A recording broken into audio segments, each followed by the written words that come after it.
We present I'm Sorry I Haven't a Clue. The chairman this week, Humphrey Lyttelton.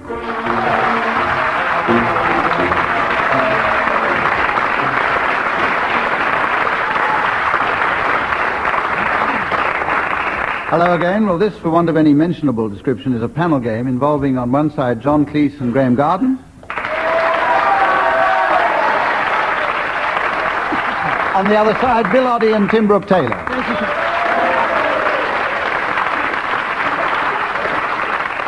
I have in one hand a sheaf of intellectual problems and a score sheet, and in the other a buzzer, with which I shall vainly hope to control the proceedings. And here we have the first round, in which the teams blend, or insult, whichever way you look at it, the talents of Matt Munro and Percy Edwards, singing a duet as animals, which I shall specify. I shall judge this round on intonation, expression, and diction. John Cleese and Graham Garden, you will please sing Whispering, that old signature tune of Roy Fox, which you no doubt recall, as a dog and a chicken.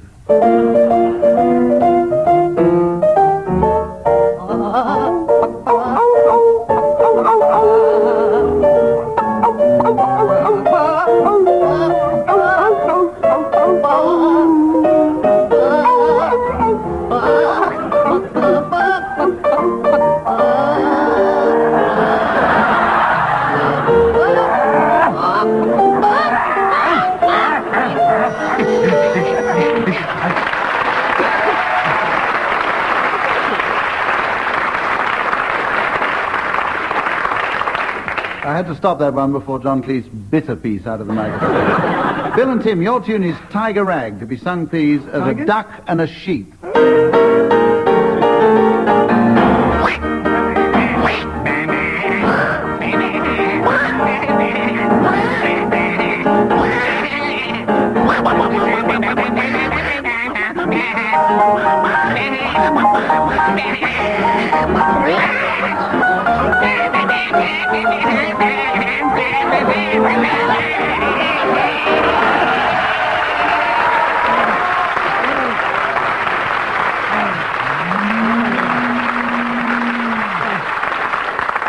Well, on mature consideration, I've awarded 2 marks to each team and 10 to Dave Lee. Here's where I tell you that at the very end of the program, the teams are going to be asked to announce people with silly names. And to give the players time to think them up now, I shall be announcing right now that the silly names have to be appropriate to late arrivals at the doctor's ball. So they can ponder on that if they have a moment's time. And we go on now to a variation on one of the problems which we've had in this program before now. And in this round, each team will be asked, instead of reading an excerpt from the classics, they'll be asked to sing one in operatic style. And for 1 point, the other team has to try to identify the major work from which this piece comes. And we're going to start once again with John and Graham. If you will launch yourselves now into an operatic version of your piece. And John and Graham's piece is She Stoops to Conquer by Oliver Goldsmith. I have sent it to the landlady to keep it for you. To the landlady, the landlady. You did. I did. She's to be answerable for its forthcoming, you know. Yes, well, she'll bring it forth with a witness. Wasn't I right? I believe you'll allow that I acted prudently upon this occasion. You must not see my uneasiness. You seem a little disconcerted, though. Well, methinks, sure nothing has happened? No, nothing. Nothing was in better spirits in all my life. And so you left it with the landlady. The landlady. Who denied very readily undertook the charge.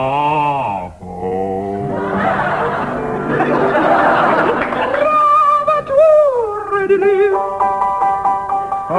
She not only kept the casket, but through her great precaution was going to keep the messenger too. Ha ha ha ha! Ha ha ha ha! They're safe. However, As a guinea in a miser's purse. boom.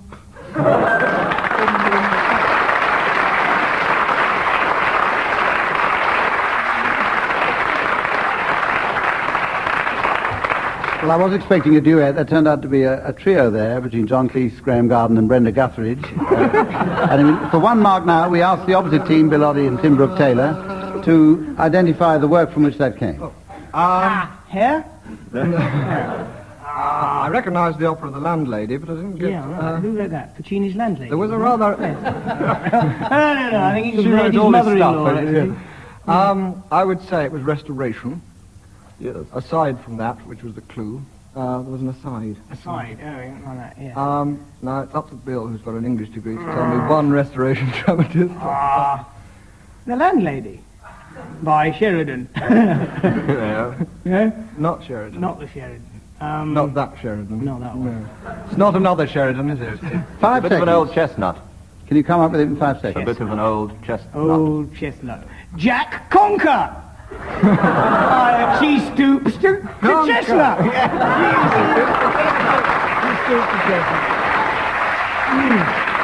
Well, you got your 1 mark there with help, and now it's your turn, Tim and Bill, to come up with your operatic excerpt. Tim and Bill's work is The Importance of Being Earnest by Oscar Wilde.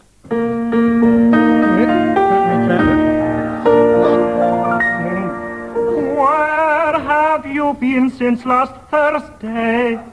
In the country. What on earth do you do there? When one is in town, one amuses oneself. When one is in the country, one amuses other people. It's excessively boring. And who are the people you abuse? The people I amuse. Oh, neighbors, neighbors, neighbors, neighbors, all the people you abuse. Neighbors, the neighbors of yours are the neighbors of you.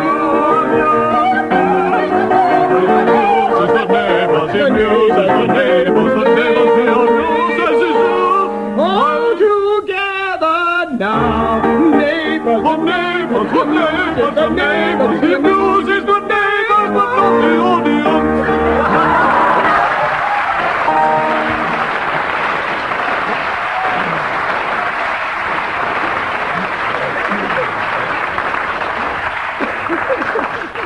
Thank you, John and Graham. How about that? The importance of being earnest. Can you tell me which act? Act 1, Scene 1. Is it? Act 1. Act 1. You've heard that opera before. You get your 1 mark for that. Level pegging at the moment. 3 marks each for each of the teams. And this is where we have the game word for word, in which I launch the teams on a succession of words, and they have to come up with words which have absolutely no connection. The other team can press their buzzers and challenge if they can prove to me a satisfactory connection between the words. I'm going to start now with Bill Oddie. And Bill, will you start with the word rocket? Pimple. Yes. Judo instructor. John Cleese has a challenge. Some judo instructors obviously will have pimples. I would have said most, yes. Yes. 1 mark to you for that. I uphold that challenge. And now, will you start? about judo instructors. I'd say it about rather pathetic people, but... Let's not go into a discussion, lengthy discussion judo on instructors? pimples. They're tough and strong, John. To overcome their phobias about pimples. John and Graham, starting off with John, I want you to start with the word sturgeon. Elm tree. Lobotomy. There's a challenge. We've all heard of a tree sturgeon. Yes, but never an elm tree. Certainly have. Elmer tree. We I'm gonna give certainly you- have heard of a tree sturgeon. Yeah, Bill, I'll give you 1 for ingenuity there, if not for spelling. Tim Brooke-Taylor, will you start with the word badger? Ice cream. Pickle. Bucket. Oh. Tim used to badger his mother for ice cream. Yes. I think I'll allow that one too, John. Where? It's obviously true. And weasel Graham 1 Garden, point. will you start with the word chair? Clock. Elf. Backsliding. Spoon. Bucket. Belfast. Curtain. String. Wallaby. Greatness. Terpsichore. Oil. Randy. Challenge there from Tim I'm sorry, it Brooke-Taylor. was getting interesting. Please let them carry on. Could he go on? It was Turpentine. You withdraw that your was a very challenge, boring right. interruption about Terps and oil, so I'd rather they went on about Randy, please. Yes. Can we have the rest of that? Randy. Carry on with What were you it. doing, Turpentine? Randy. John Snag. Randiest man I've ever met.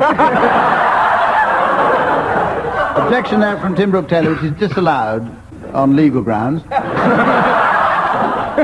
Sorry, John, I said... Bilotti, will you start with the word idiot? Oh, sorry. Objection upheld. Objection upheld, and that scintillating round brings the score to Graham and John 6 and Bill and Tim 5. How exciting. Now we have...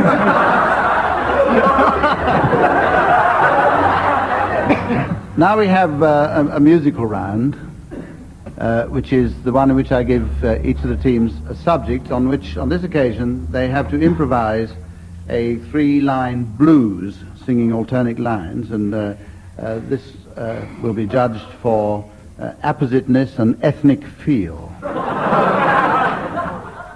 And we're going to start, I think, on this occasion with John and Graham, and you're asked to sing a blues on the subject of Basin Street. Well,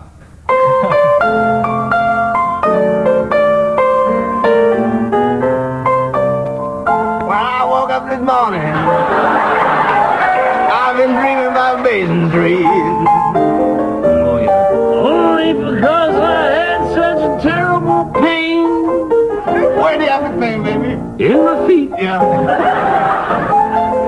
Right there in my feet. Yes, sir. So I wrote in some implication To stop my feet from hurting. that's sweet.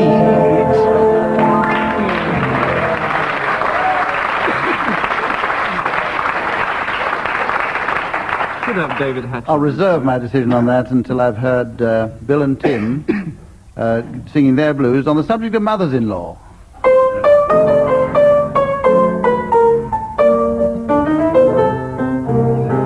Oh, yeah.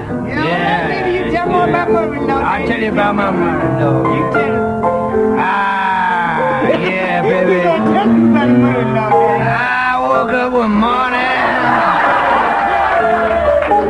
and my mother-in-law came to see me. Whoa! That's bad enough. Yeah, I woke up one morning. That's why I got the blues. Well, I wouldn't say my mother-in-law was ugly. But She's got a face like $1 million. all green and crinkly. And spent, baby, spent.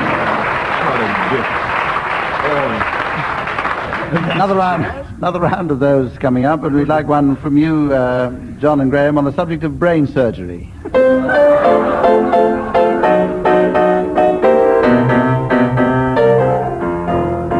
I woke up this morning thinking about brain surgery. I just lay there in my bed, thinking about brain surgery. Yes, sirree. Well, I don't know what to make of it. And I sure laugh when I puts my head in the electroencephalograph.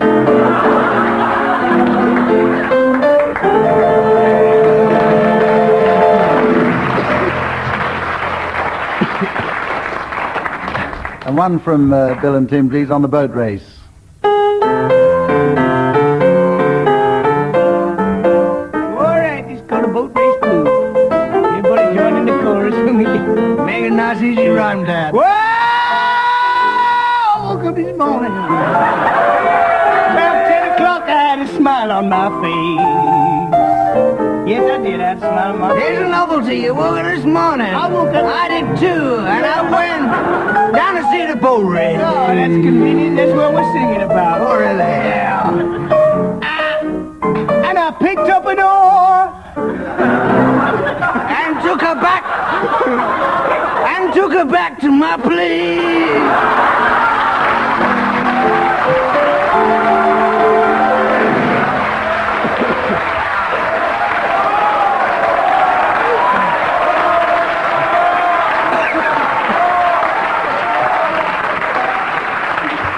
These are fictional stories. A round which puts Tim and Bill in the lead with 12 against John and Graham's 11. Now there's a round coming up now which I call, for want of a better name, Come Back, Mantovani, All Is Forgiven. This is where I'm going to ask each team to come in turn to the center of the stage and to play a duet on the violin and the Swanee whistle. And we have the loan of a Stradivarius from the BBC for this purpose. And the object of this game is that I have to guess or otherwise find out what particular tune they're playing. First up, I think we'll have John and Graham.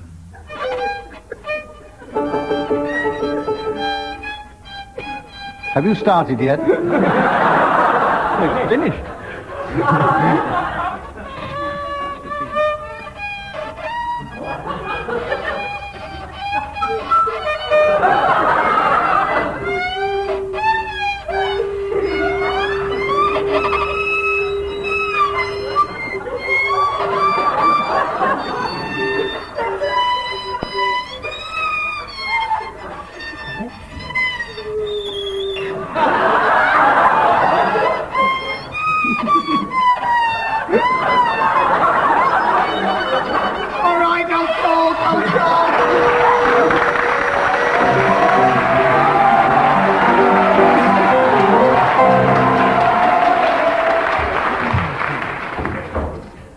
That was the second movement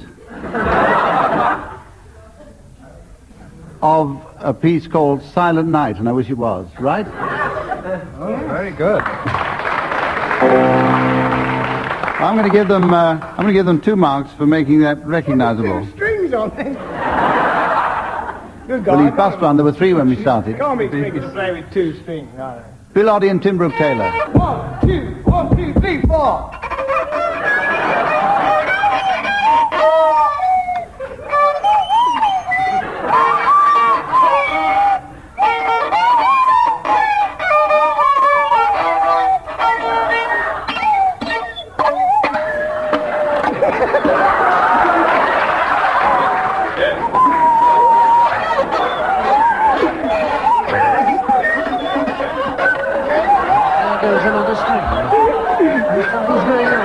Doesn't know when he's reaching.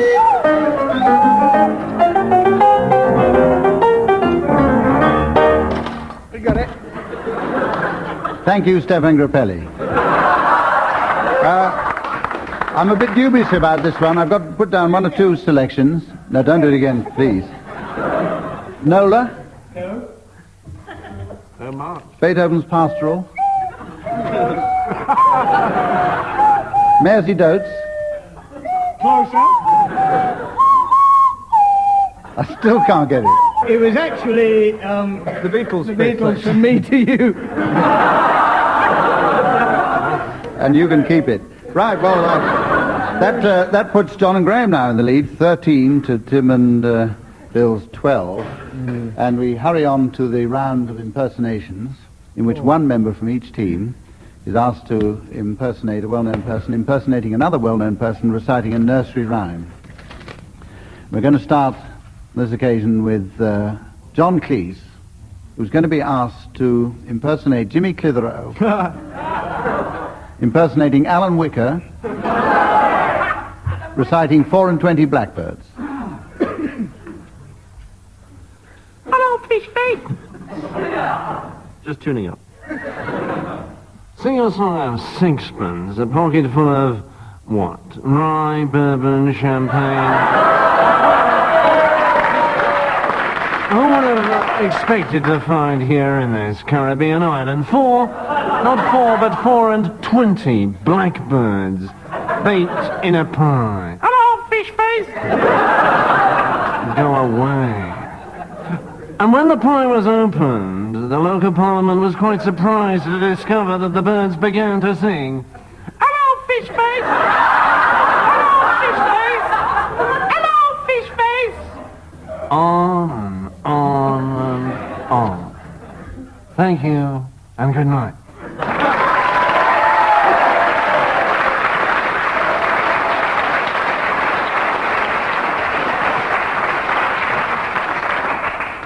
Well, on audience reaction, I think you get a couple of marks for that one.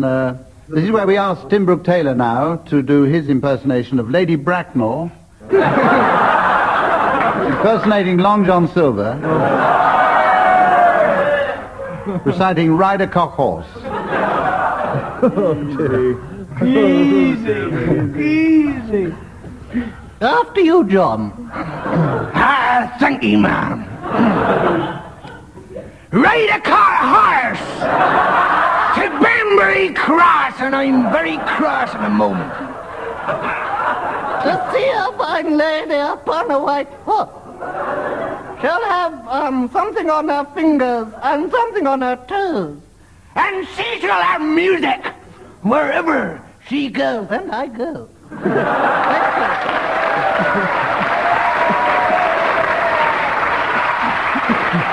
Thank you so much. Still gives me pleasure. Well, I can hardly bring myself to say it, so great is the excitement, but that round puts John and Graham in the lead with 15 against 14 from Tim and Bill. We come to a round which is called a singing relay. One player of each team starts off a song, and he and his partner must sing a duet, but each one singing alternate words. Any player who falters or messes up the game is banished from the BBC for life, and not only that, but 108 points go to the other side, or 2, whichever is the greater. We're going to start now, if we may, with John and Graham singing your alternating version of Show Me the Way to Go Home. Oh, apt.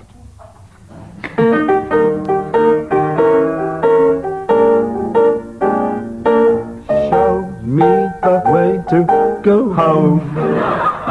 I'm tired and I want to go to bed. I had a little drink about an hour ago, and it's gone right to my head. Wherever I may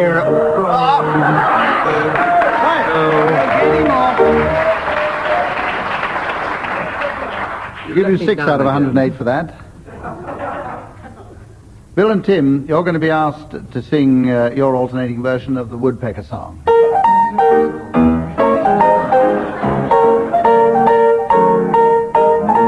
ha ha ha ha ha ha ha ha. That's the Woody Woodpecker song. Ha ha ha ha ha ha ha ha ha. He's appalling. God. Well, you didn't get as far as the others. You can weren't singing the same regain. song. You can regain some marks if you can manage to sing that one at twice the tempo.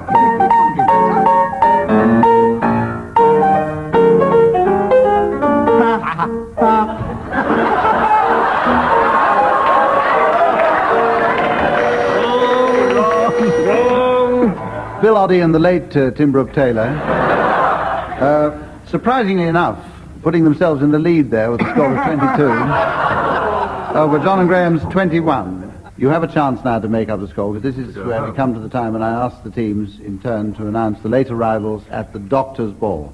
We'll start on this occasion with your team, Tim Brooke-Taylor and Bill Oddie. Away you go. Introducing the first visitor to the medical ball. I wish I were dead already. Mr. and Mrs. Static. And their daughter, Annie Static. How about pathetic?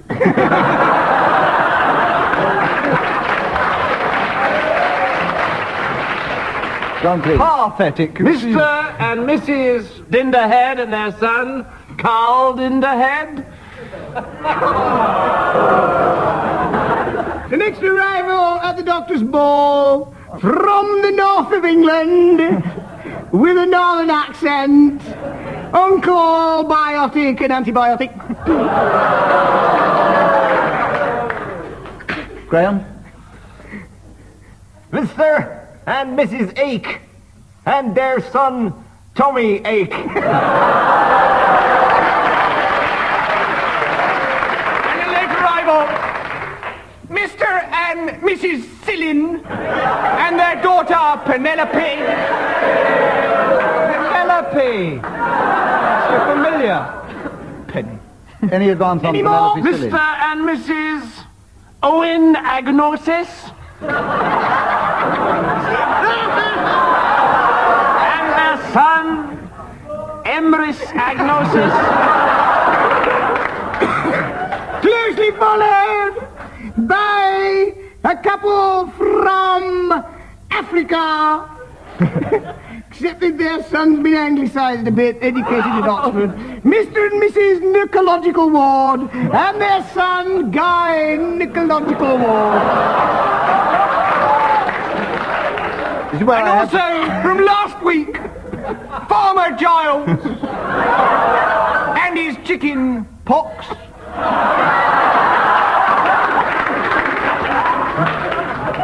score at the Mr. moment. and Mrs. Aritas and their son. A very popular lad. Everyone knows it. Don't stop, we've got plenty of time. This is where the score is. And finally, Mr. and Mrs. Fisherlim and their son, Artie Fisherleg. Which brings the score. Mr. and Mrs. Kitis and their son, Brian Kitis. To a win for John Cleese and Graham Garden. For 32 and 1/16 over Tim and Bill with a score of 33. And now, and you can work that one out. It's time for me to say that it's the end of our session for tonight, and on behalf of our musical accompanist, David Lee,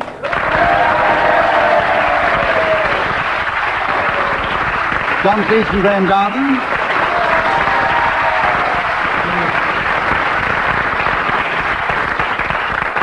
Tim Brooke-Taylor and Bill Oddie,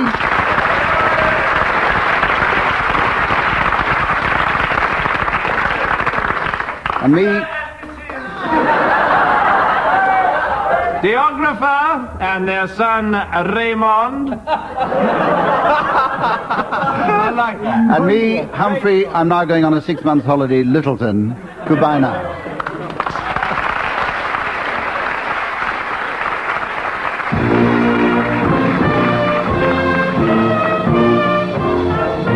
Once more, Humphrey Lyttelton says goodbye on behalf of Tim Brooke-Taylor, John Cleese, Graham Garden, and Bill Oddie. Dave Lee was at the piano, and the producer was John Castles.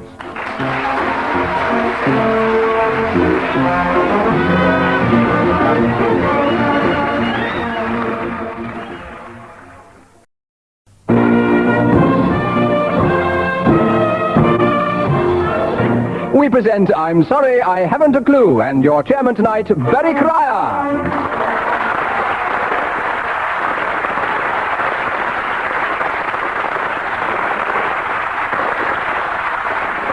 Thank you, and welcome again to I'm Sorry I Haven't a Clue, the panel game that proves that life isn't all misery and bad news. It can be chaos as well. This is a clearly defined panel game with very tightly knit rules, and my name, of course, is Steve McQueen. At the piano we have our very own Mr. David Lee, and confronting each other we have two teams. On my left, listeners, you'll have spotted them on my left. We have first Mr. John Hello Sailor Cleese, partnered by Graham Goody Goody Garden, and opposing them we do in fact have Bill let it all hang out Oddie, and Tim Brooke, no argument, Taylor.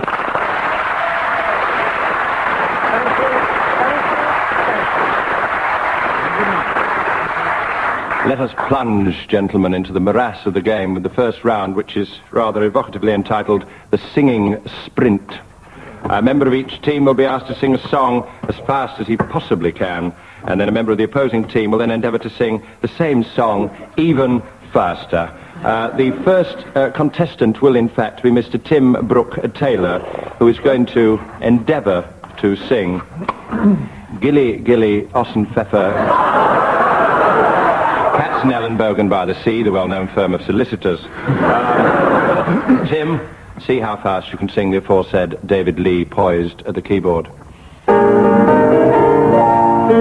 There's a tiny house by a tiny stream where a lovely lass had a lovely dream, and the dream came true quite unexpectedly, and Gilly Gilly Ossenpfeffer Katzenellenbogen by the Sea. It was all there. A couple of illies strayed there. I'm bearing that in mind, John, as you in fact to say the very same song to see how fast you can sing it. There's a tiny house by a tiny stream where a lovely lass had a lovely dream. The dream came true unexpectedly in Gilly Gilly Ossenpfeffer Katzenellenbogen by the Sea.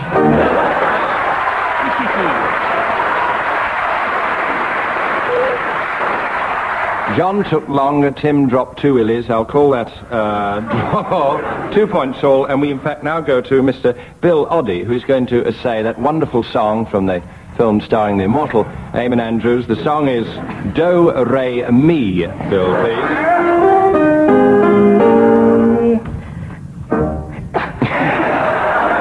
Don't count that, wait a minute. Just taking a breath. Do a dear, a female dear, Ray, drop a call to sun, me and name, I call myself, far long way to run. So a needle pulling thread long, let's pull it out tea and be with jam and bread, which brings me back to dog.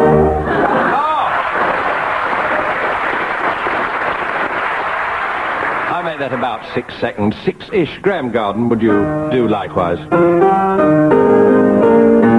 Do a dear, female dear, Ray, drop a call to me and name, I call myself, far long way to run. So a needle pulling thread long, let's pull it out tea and be with jam and bread, which brings me back to dog.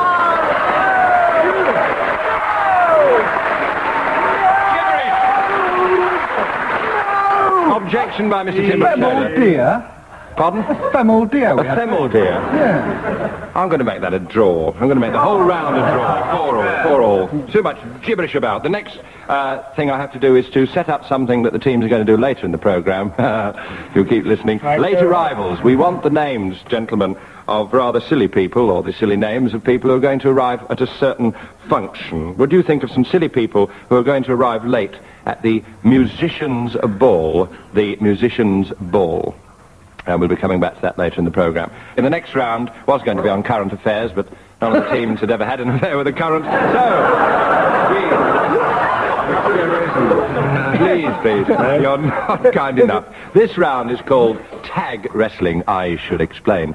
Tag meaning tagline, the punchline, the end line of some story. I'm going to give each team the tagline of a story or anecdote, and I shall start with one team who must tell a story ending in their tagline. When I press my buzzer, the story passes to the other side, who must work towards the finishing line that I've given them.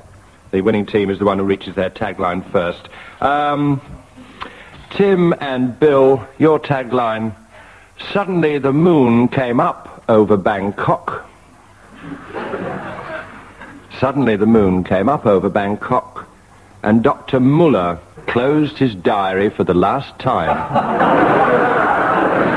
Too easy, but that's the way we started. And at the same moment, simultaneously, we cry, Graham and John are going to construct a story finishing with the line, wham! Exclamation mark. And the Christmas pudding disappeared into the Mersey Tunnel.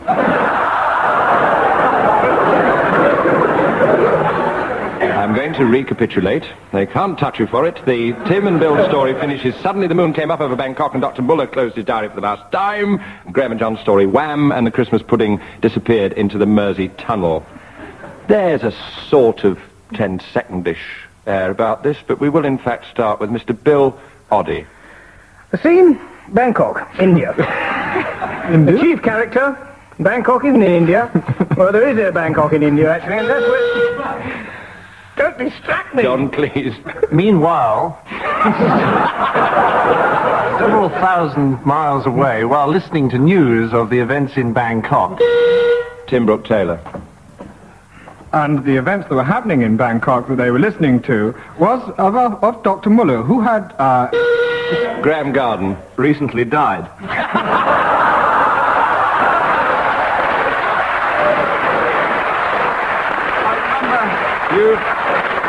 You've got 2 seconds, Graham. It was Christmas, and my father had... You mustn't get applause. Back to Bill. And at that moment, the doctor came in and said, I'm sorry, there's been a mistake.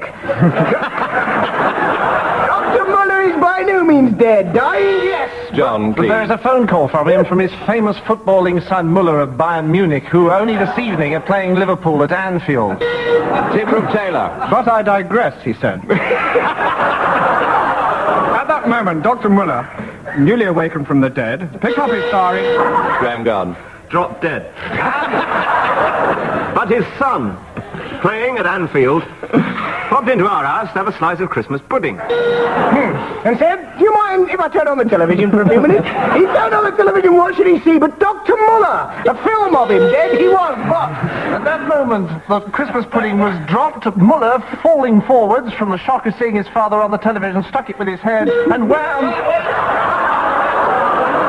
And said, I've never seen a football look like that. It looks more like the moon to me. It reminds me of a time in Bangkok when suddenly... Oh, forget the story, he said, kicking the pudding, wham! And the Christmas pudding disappeared into the Mersey tunnel. Oh, give it to yes.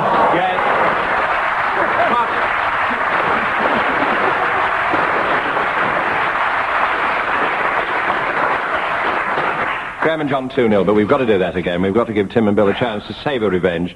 Tim and Bill, will you make note of this tagline? Suddenly he removed the Chinese mask, and there stood the Archbishop of Canterbury. Graham and John will meanwhile toy with, "Oh God," she cried, "how can I tell father that the monkey was French?" Suddenly he removed the Chinese mask and there stood the Archbishop of Canterbury, Tim and Bill. "Oh God," she cried, "how can I tell father that the monkey was French?" John and Graham. Let's start it the other way round this time. John and Graham, if you've got your tagline. And we'll start with Mr. John Cleese. Amanda was sitting in the garden one day, watching her father mowing the lawn, when she began to remember some of the things she'd read in a book. It was Halloween, she remembered, the story went, and everyone wore masks on their faces. There was a tense hush around the... Graham. That moment her father came up. "What is this book you're reading?" he said. "Is it some French novel? You know I can't stand anything French." No, she said, it isn't a French novel at all. It's a book about Halloween when everybody wears masks, especially Chinese masks, which have very little eyes, so it's very difficult to see. What an extraordinary thing, she said, but there is another book inside, almost identical to this, which is... I'm surprised that you mistook it for the same. Tim. Mistook it for the same? Never, she said. It's about Chinese masks and religious cults in the West. Graham. At that moment, her pet monkey hopped onto her shoulder. Father patted the monkey on the head. "I'm quite fond of it," he said. Quite fond of the monkey, he said, but let's get back to this book. As you will remember, Chinese masks are very little eyes, so it's difficult to see where you're going. And this fellow said... John Cleese. To his surprise, in fact, while setting eyes upon the monkey, he was almost sure that it was an old friend of his that he had once met in Borneo. Then he remembered he'd made a complete mistake. He remembered, in fact, line 43 on page 92 about the Archbishop of Canterbury, who removed the... Who had also been in Borneo at the time, as the friend of the monkey. "My friend was French," said father. Bill. Said father, and a funny thing happened to him, because he was wearing a Borneo mask, which actually is very similar to the Chinese mask, and might as well be called the same thing, and that also has very little eyes. And Amanda, who was in the habit of shouting out extraordinary things for no good reason, shouted, "Oh God," she cried, "how can I tell..." Speaking of God, her father... Suddenly he removed the Chinese mask and there stood the Archbishop of Canterbury.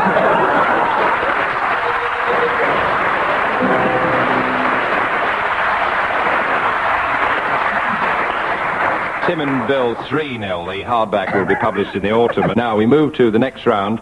By the way, we've had a lot of letters from listeners asking, is Tim Brooke-Taylor? I've been asked to reply yes, but not necessarily in that order. Now, the next round is called Word for Word. This was going to be a round for female impersonators, but Bill failed the medical, so I'm going to give each team a word, and they must immediately come up with another word, the other member of the team, that is, which has nothing whatsoever to do with the word that started it all off. So I think I'll start with John on this occasion. John, will you start with the word ostrich? Cricket. Pentateuch. Alcibiades. Challenged by Bill Oddie. I couldn't say either of the last two words. I'll allow that. Connection has been established. I'll allow that. 2 points.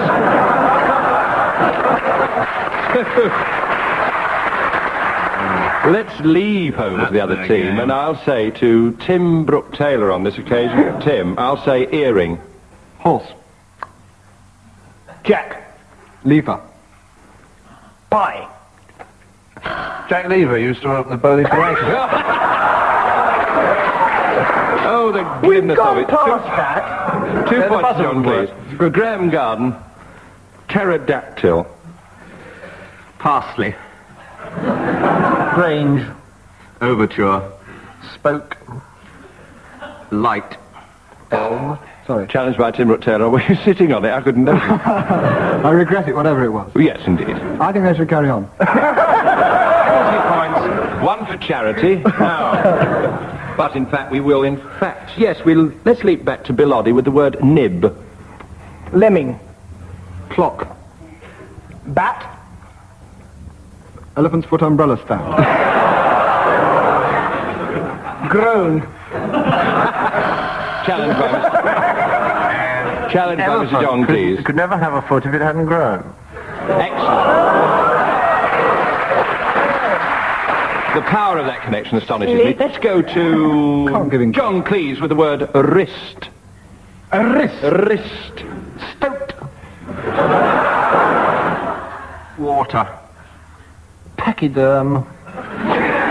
Buffalo. Polyhydrate. I personally knew a polyhydrate who owned a buffalo. You know Polly, she runs the... Call a halt. I'll call a halt. I'll give that to John and Graham, 4 points to 3. Now each team will give the other team a subject on which they must improvise a 4-line calypso singing alternate lines. There are marks for this for wit and elegance of expression. We'll go to John and Graham first, who are going to regale us, although they don't know it yet, with the Christmas pudding calypso.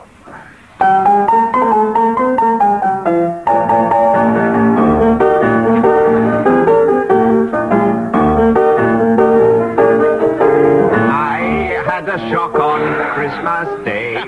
My Christmas pudding was going grey, old and wrinkled, and then I saw it wasn't a pudding, it was my mother-in-law.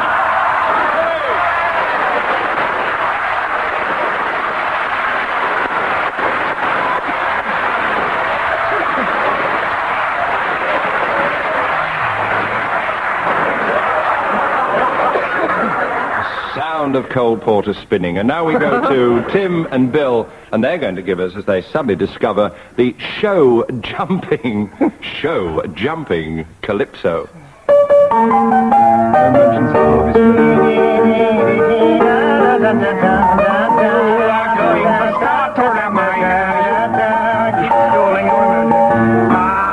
got a first line. I went show jumping the other day. Saw Princess Anne, and I must say, she did very well to get round the course. considering she didn't have a horse.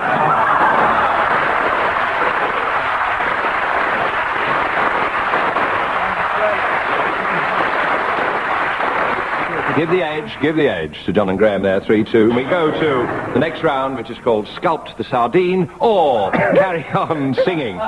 This round involves individual players rather than teams. The first player starts a song, stops singing whenever he feels like it on a particular word, and a player of the other team has to pick it up on that word, but with a totally different song. Let's start with Bill, going to Graham, and then Tim, and then John. So we'll start with Bill. A song, please, Bill, anything you like. I belong to Glasgow, dear. Graham. Ray, a drop of golden sun. Me, a name. Name. It's not something. Name. But you must not believe me when I say there's a tree that lives. You wrote that, didn't you? Just now. He may have done, but it's bound for the chart. I'll be that one soon. Farrago Which lives. He gave you. Is it my turn? Lives, Mr. Cleese, lives. I don't believe a word of that. Lives under.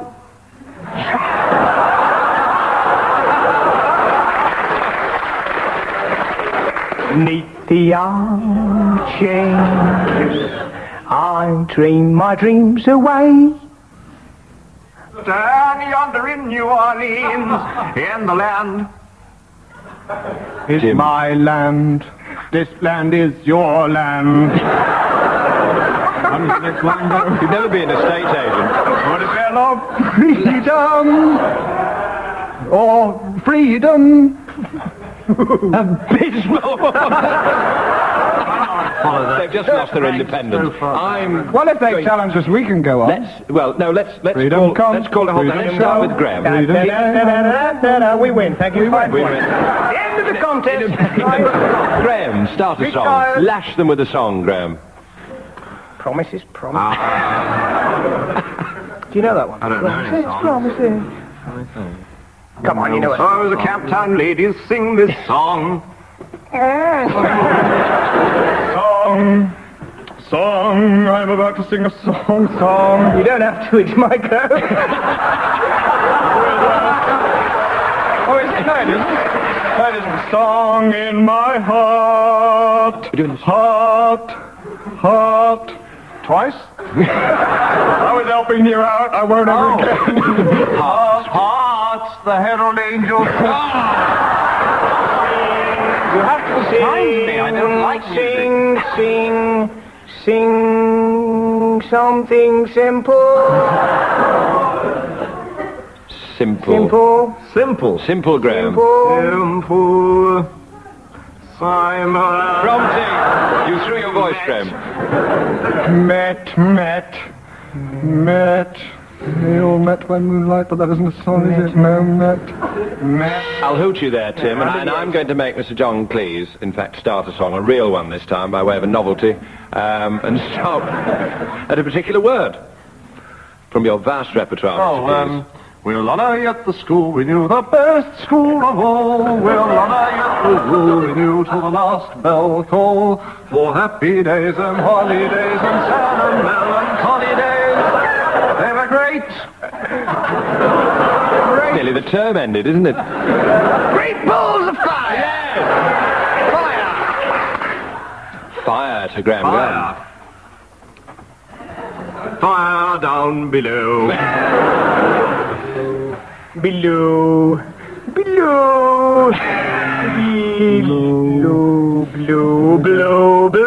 the winter wind. Thou shouldst not be unkind as man's in.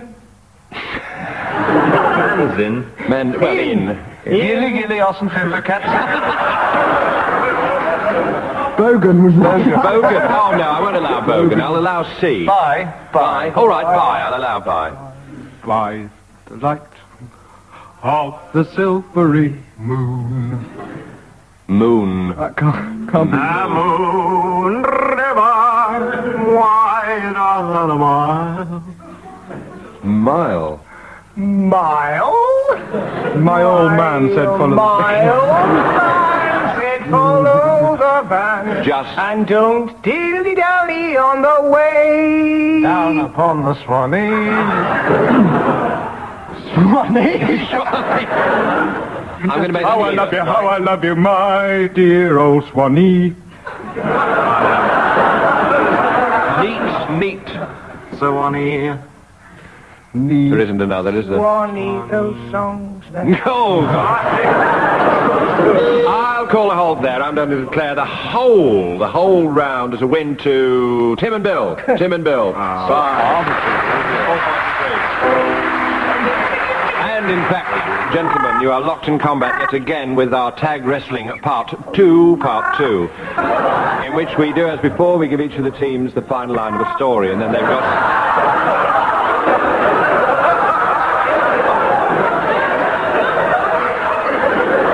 Could we get in the parrot exterminator? This is a monologue, not a catalogue. And now, we go to... Cat? I wasn't a cat. It was a cat to me for the purposes of what I was about to say. The two final lines, gentlemen all. Where are we? Ah, yes, Tim and Bill, you have...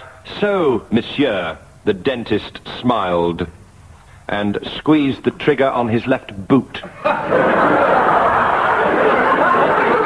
monsieur, the dentist smiled and squeezed the trigger on his left boot.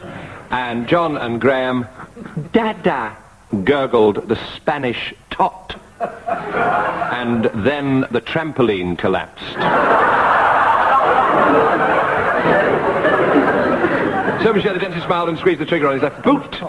Tim and Bill, John and Graham, dada, gurgled the Spanish tot, and then the trampoline collapsed. Tim Brooke-Taylor's going to start the story. Go.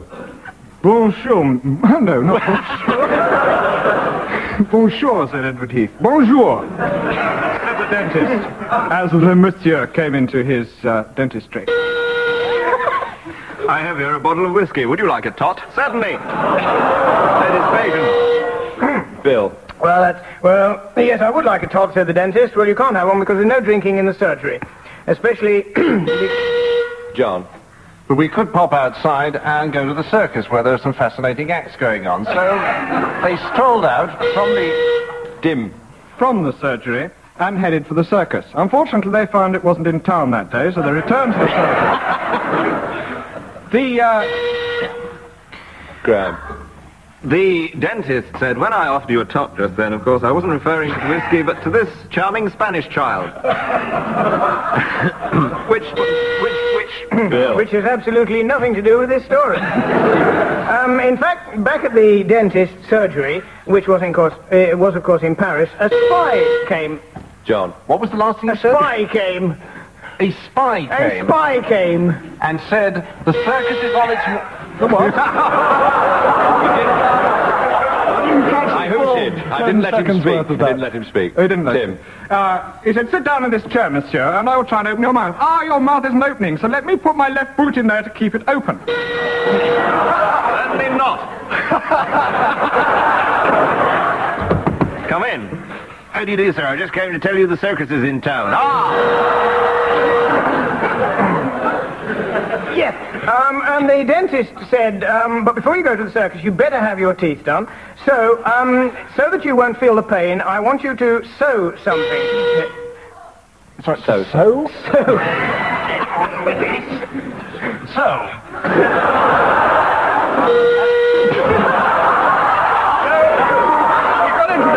And he said, look, the only thing to keep your mouth open is to put my left foot in it. And there's an anaesthetic in my left foot. So, monsieur... I told you before, certainly not. Come in. It's the trampoline you ordered, sir. Bring it in.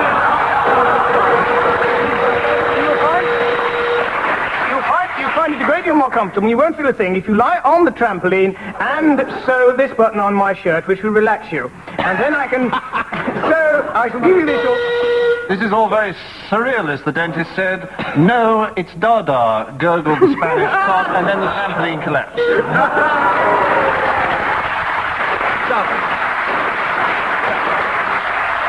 convincing win there. sudden eruption of dada. The next round is, in fact, where we return to our earlier subject of late arrivals, gentlemen. Earlier in the programme, I asked you to announce the late arrivals at the Musicians' Ball. The Musicians' Ball. John and Graham, any thoughts of the Musicians' Ball? I'm going to score for these as we go along. Mr. and Mrs. Jean-Paul Dance. Dum dum dum. And their son Charles-Louis Dance.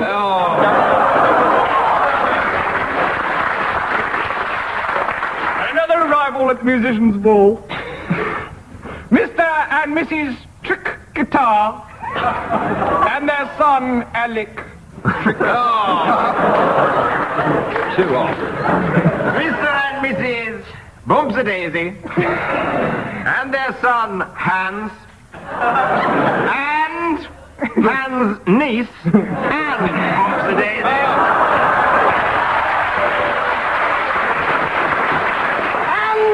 And also arriving late at the Musicians' Ball, Mr. and Mrs. Hube and their notoriously pornographic son, sometimes known as Blue Dan Hube.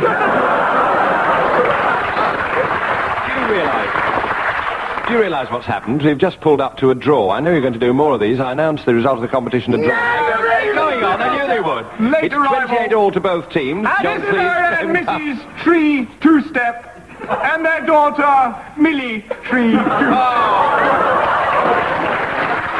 Mr. and Mrs. Evening and their children Sam and Janet Evening. Who are not admitted because they are too old. In that case, Mr. and Mrs. Launo Jazz Music in here. And their mama, Donna Launo Jazz. It's good night. And also coming in closely behind them, their friends, Mr. and Mrs. Walls, came tumbling down, and their son, Andy Walls, came tumbling down. That's it. Will you write it on the head? Not to mention an extremely upper class. The one-legged composer and his Schubert.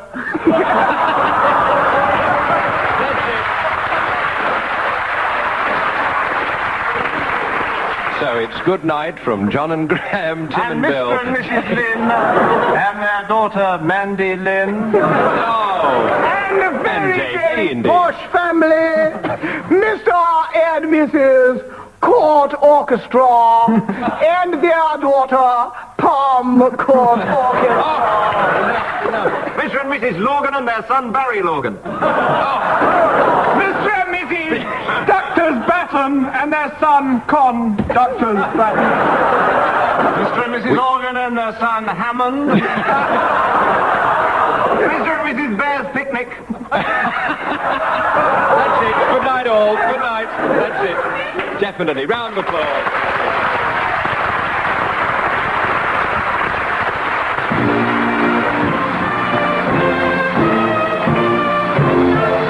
That was Barry Cryer saying goodbye on behalf of Tim Brooke-Taylor, John Cleese, Graham Garden and Bill Oddie. Dave Lee at the piano and producer John Castle.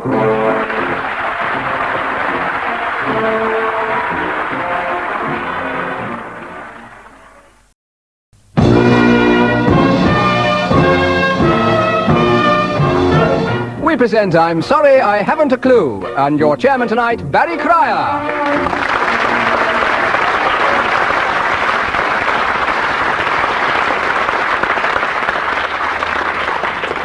Hello and welcome to another edition of I'm Sorry I Haven't a Clue, the show that is to radio what Arthur Mullard is to flower arrangement. And with our very own Mr. Dave Lee at the piano, may I introduce the two opposing teams. Mr. John, all the spoons in the glasses, please. Graham are my seamed straight garden. And opposite to them, Bill, I can't quite put my finger on it, Oddie. And Tim, I was on the television last night. We ran out of chairs. Brooke-Taylor!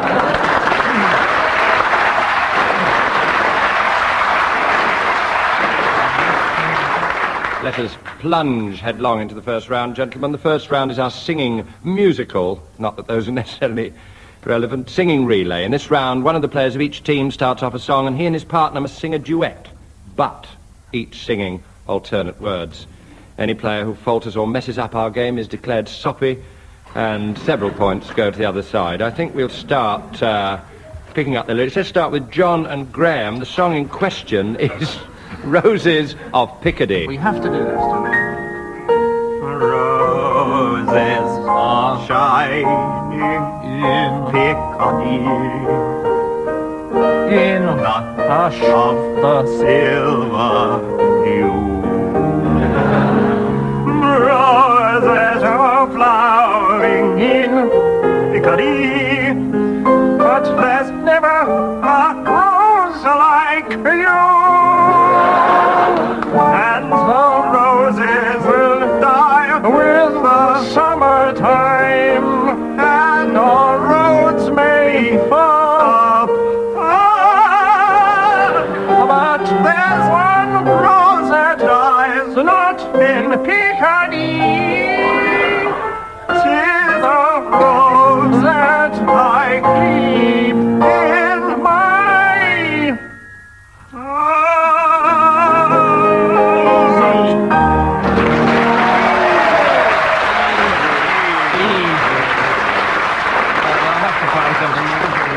That was Roses Are Blooming, in Picardy, and we go to Tim and Bill with the song When I'm 64.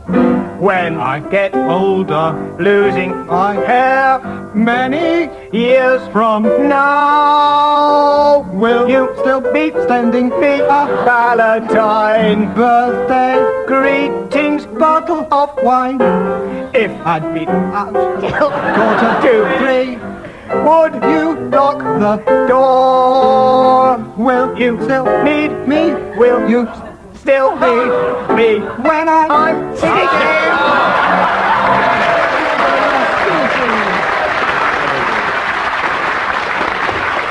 Tim and Bill, a few mistakes, but a harder song. 2-2. Yes. 2-2 to that. Now, this is where I set up something for later in the programme. Gentlemen, I'm going to ask you to announce some late arrivals at a particular function, and we'll ask you their names later. Will you please specify the late arrivals at the Mechanics Ball? The Mechanics Ball, gentlemen. Later in the programme, we shall return. We move to our first session of tag wrestling in this programme, ladies and gentlemen. Tag meaning a tagline, the end line of a story. I'm going to give each team the tagline of a story or an anecdote, and I shall start with one team who must tell a story ending in that tag. When I press my buzzer, the story passes to the other side, who must work towards their finishing line. The winning team is the one who reaches the tagline first. Tim and Bill, would you construct a story that finishes, because we were driving on the right-hand side of the road, we couldn't see that the elephant had deflated. Because we were driving on the right-hand side of the road, we couldn't see that the elephant had deflated. John and Graham. Mamma mia, shouted Macpherson. Whipped off his gas mask and revealed he was not the ice cream man he claimed to be. So it's Tim and Bill with because we were driving on the right-hand side of the road, we couldn't see the elephant had deflated. John and Graham, Mamma mia, shouted Macpherson, whipped off his gas mask and revealed he was not the ice cream man he claimed to be. We will start with Graham Garden. See who's at the door, dear, said Mother. It's Mr. Macpherson, the ice cream man. I replied. Tim. Come in, Mr. Oh, it's not you. It's the AA man with our route map for France. Thank you very much. We can set straight off. And over the channel we went, and there we were, driving on the right-hand side. John. In France, we're not encountering any problems whatsoever, it being a country notoriously absent so far as elephants are concerned. Bill. And so we continued on down to Africa. French equatorial Africa, where, of course, they all... Graham. Well, by chance, our motor car broke down, but luckily we got a lift home on Mr. Macpherson's ice cream van. Tim. A notoriously unreliable vehicle. 100 yards we got. Just at that moment, around the corner came a wild elephant. Nothing came round the corner, John. Nothing came round the corner. Macpherson nipped off, mended the tyre, and returned resolutely on the left-hand side of the road, dodging all the traffic coming straight at him. Bill. And drove straight back to England, where he was surprised to find a policeman waiting at the door. He said, I have to charge you with driving on the wrong side of the road. Graham. Take us there, Paul. Nonsense, said Macpherson, denying it. And saying that he was not, in fact, to blame for what he had done. He said, Macpherson, when we were not drunk, Constable, I swear it was an elephant. I know that we have been later told that, in fact, it was a balloon, like an elephant, that was inflated. But this is on account of my selling intoxicating ice cream. Rum-flavoured. With little bits of pistachio nuts and some of that special pasty that they get... An excuse that may be, and that explains exactly why you were drunk. John. Exactly why you were drunk. And because we were drunk, we were driving on the right-hand side. And we couldn't... Graham. Good heavens, said Macpherson, I think that's my mother. Tim.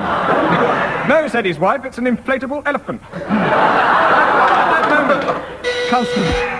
Admitting that they were practically indistinguishable, the elephant deflated, thus making it practically impossible for it to be deflated again. The elephant deflated, but unfortunately we couldn't see that the elephant deflated because we were driving on the right-hand side of the road. And therefore we couldn't see that the elephant had deflated. It was wrong way round, but they got there finally. There, Timmy will return.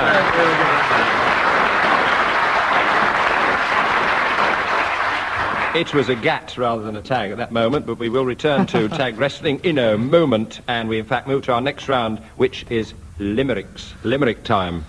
I'm going to give each team the first line of a limerick, which they must complete by each team member taking alternate lines. Marks will be given for cleanliness, and 1 mark will be deducted for each solicitor's letter received.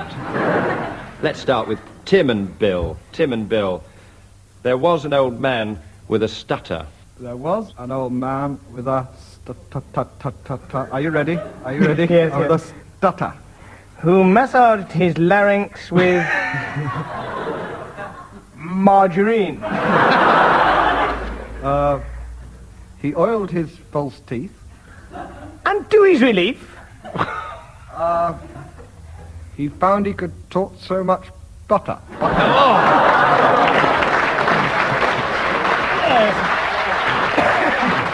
We go to John and Graham, who are going to tell us about there was a young fellow from Troon.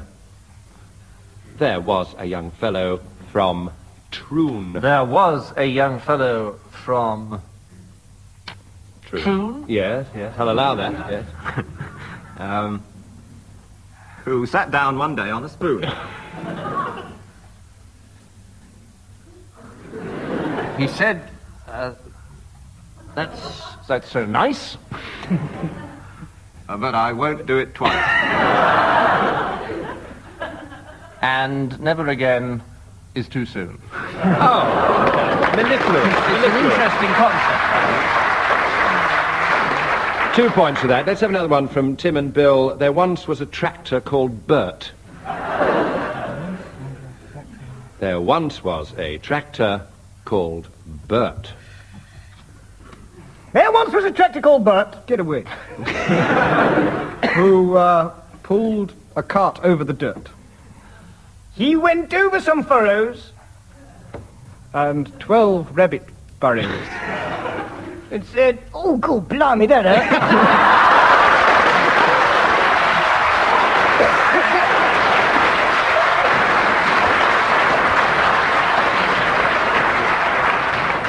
Magnificent, said he impartially. 3 points. But John and Graham, a chance to hit back with, there was a young lady so coy. There was a young lady so coy. There was a young lady so coy that she'd never been out with a boy. So she... Caution, Graham. Good evening, officer. We've got some visitors in the studio. Do sit down. Go on, Graham. So she hid in a sack And lay on her back.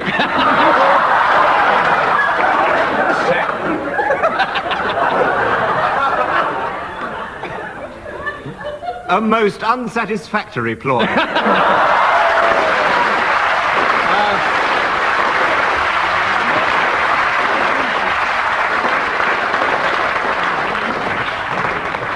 Now, the next round is called I Want to Be Brian Ricks, or Word for Word. I'm going to give each team a word, and they must immediately come up with another word which has nothing whatsoever to do with the word I gave them. The other team can challenge and try and establish a connection. I'll start with John Cleese, and I'll give him the word cassock. Elf. Botanical. Spoon. Runcible. Interruption by Bill and Tim. Two fingers above a I single get thought. away with that. Runcible spoon? Never heard of it. Runcible spoon. It's a vague, tenuous connection. I'm going to allow that. I'm going to give a point to Tim and Bill. And let's leap to Tim with the word bollard. Joke.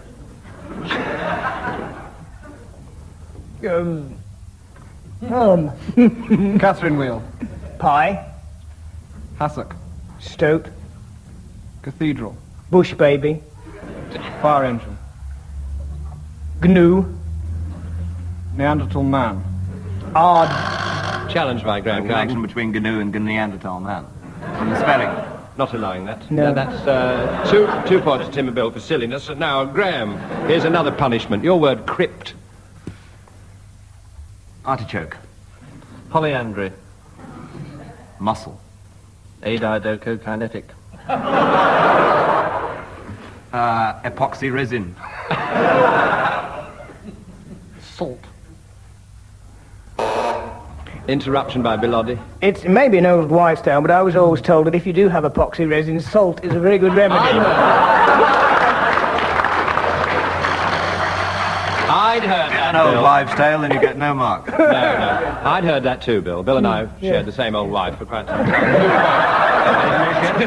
Points. Bill, will you follow on the word denture? Cigar. Boot. Wombat. Microphone. Knee bone. Eiffel Tower. Pomegranate. Wombat. Repetition. Repetition. That's But not in the not in the rules. rules, actually. Not Well, in we the ought to rules. put it in. One I for think silly we- buzzing for Tim and Bill. One for silly buzzing. Yes. They say Bamber Gascoigne started like this. I can't see it. Our next round. Our next round is musical. And many of you do not know that Mr. Brooke-Taylor insured his voice for £10,000 and had a whale of a time with the money. This round involves individual players rather than teams. The first player starts a song, stops singing whenever he feels like it, and the player on the opposing team has to pick it up on the word at which he stopped and start a completely different song, starting with that word. Let's start with Graham. Happy days are here again. Again. Never say never. Again, again. Oh. 'Cause here I am in love again. It's just a thing I said I'd never do. Do.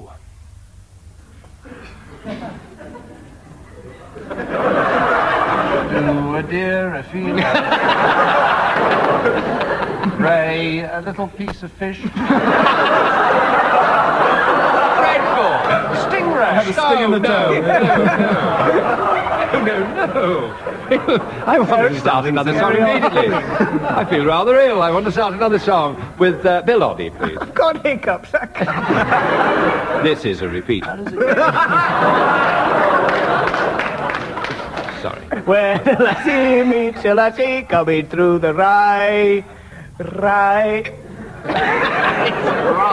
hick, Rye. Rye to Graham. Rye whiskey. Rye, a piece of golden Excellent. me a name I call myself. Self. Go on, I'm enjoying it, Graham. Self. Self. Racing flower is something you buy. McDougal's is the name.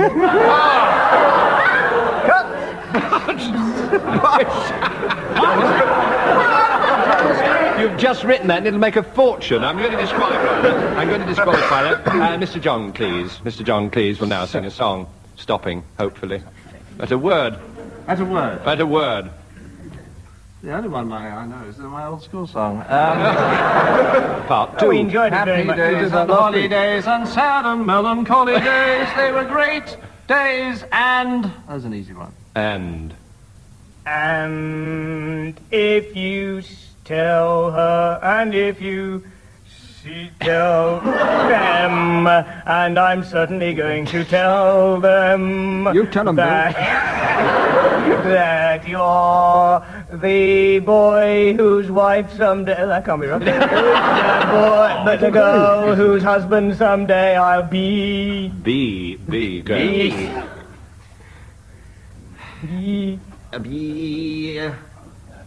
I'll be a cause. Because, one word, not because. Because I'm a Londoner, that I love London. Done. London. Done. I love... Done. Done. John Cleese, please. Another point to Tim and Bill, and let's have Tim. Tim starting the final song of this round. Tim. Oh, the shrimp boats is a-coming, there's...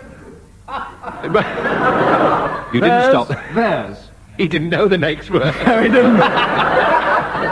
There's. My golden haze on the meadow.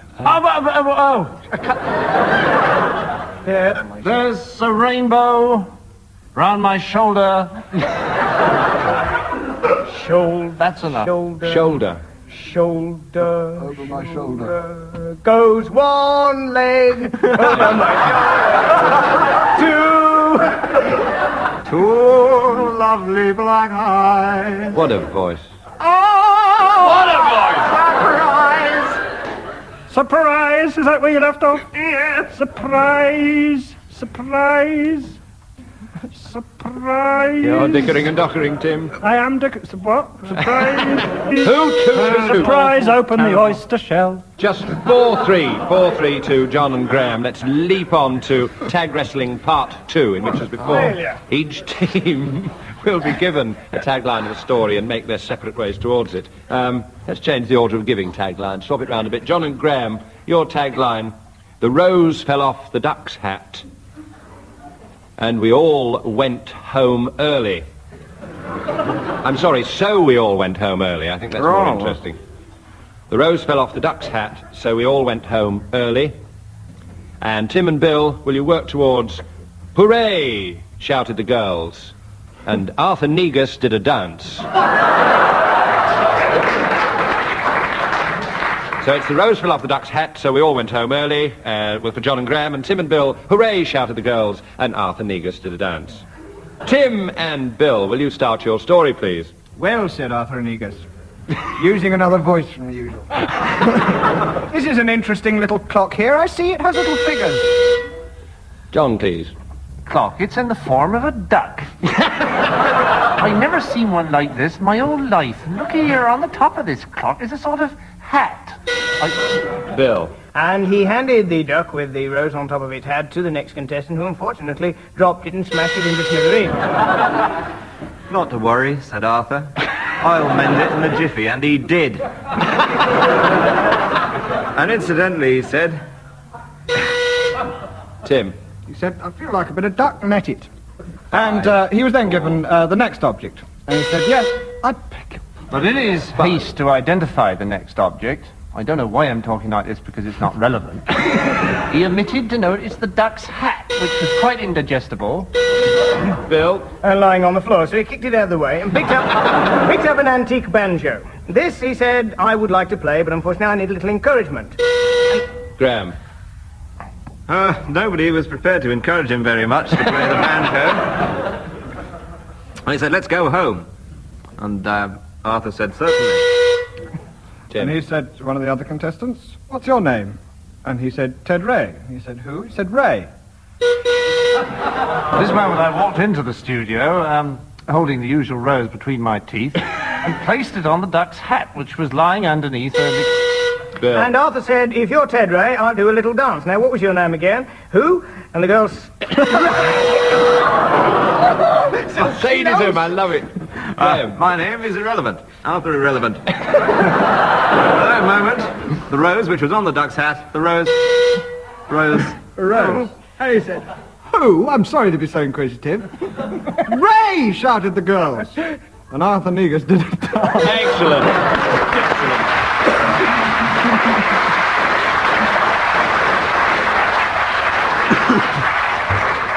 3-0 to Tim and Bill. 3-0, and we move now to blues time. Blues time, gentlemen. I'll give each team a subject on which they must improvise a 4-line blues, singing alternate lines. And there are marks for wit and ethnic feel. For anybody who... Yes. Blues time, and I'll give you the subjects. John and Graham, will you compose a Lady Godiva blues? Lady Godiva blues. Thank you, Dave.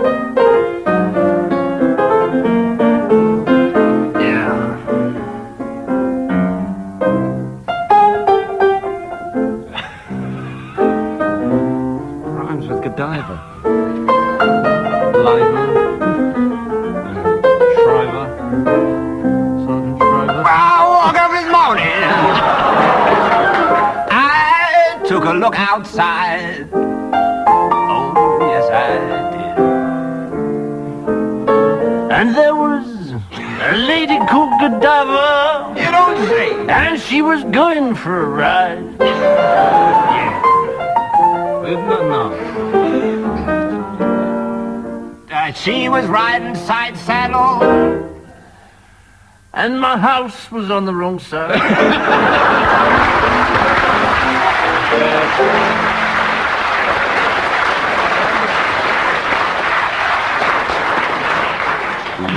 Like it. Tim and Bill, will you give us the Napoleon blues? The Napoleon blues. Dave will introduce it slowly. Well, I woke up this morning, found Napoleon by my side. Read it out, baby. Second time very fast. I repeat that if you want. All right. Yes, I woke up this morning. Good for you. No, I didn't. Napoleon wasn't by my side. I just lied in bed all day. So I said to myself, what a wonderful world. Well, at least I tried with triumphant mind and saw it. Had the real authentic messiness. Let's go to John and Graham. Give them another subject for a blues. Gentlemen, would you like to say a blues on the subject of a rubber dinghy? The rubber dinghy blues.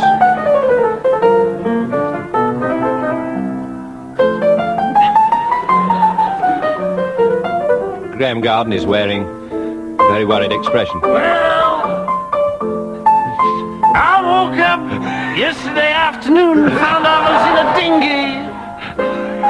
As he stopped, I can't do this stupid thing. I just lay there, trying to think of rhymes for rubber dinghy, such as pingy. That pinky wasn't very good. So if you can think of a rhyme, give me a ringy.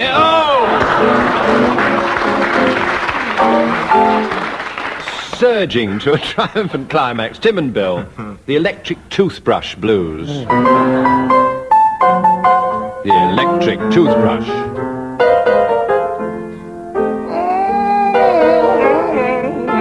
That's right, Bill. Well, I woke up about 3:30 sometime last night, a couple of weeks ago, with an electric toothbrush by my side. I plugged it in the mains, and I damn near died. I'm gonna tell you what. Well, all right, you nearly died, 'cause when I put it in my mouth, I got a toasted tongue and my gums near fried.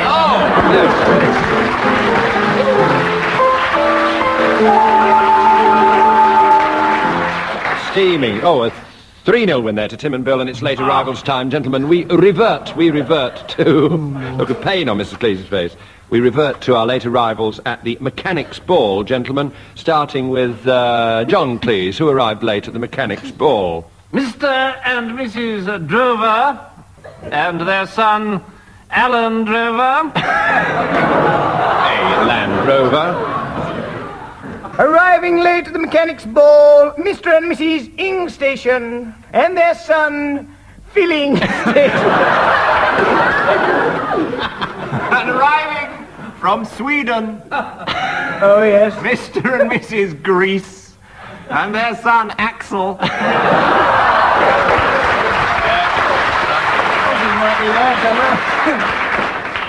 And arriving from Ireland, Mr. and Mrs.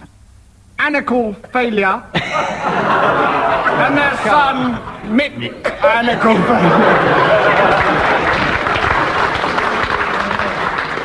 Mr. and Mrs. J. Proprietor and their son, Gary J. Proprietor. And arriving from the north of England, Miss and Mrs. Freeze and their relations, Uncle Freeze and Auntie Freeze. Oh! They never stop. Tim and Bill, a runaway win on this programme, a runaway win. You're winning at the moment. They're going to go on. Well, let's consolidate and rub their little noses into the ground. Let's keep very quiet. It's the last... Mr. and Mrs. Talbot and their son, Beam Talbot. So it's good night from me and Dave Lee. And Mrs. Us. Think about it. Mr. and Mrs. Us Gear and their son who's just entered the church is, of course, the Rev Us Gear.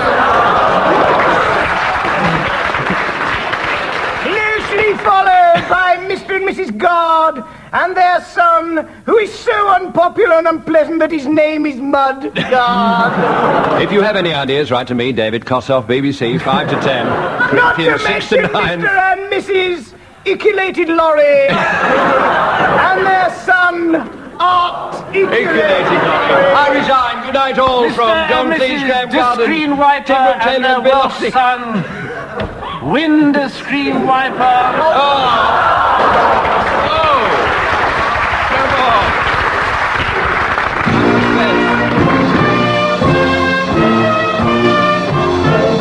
That was Barry Cryer saying goodbye on behalf of Tim Brooke-Taylor, John Cleese, Graham Garden and Bill Oddie. Dave Lee at the piano and producer John Castle.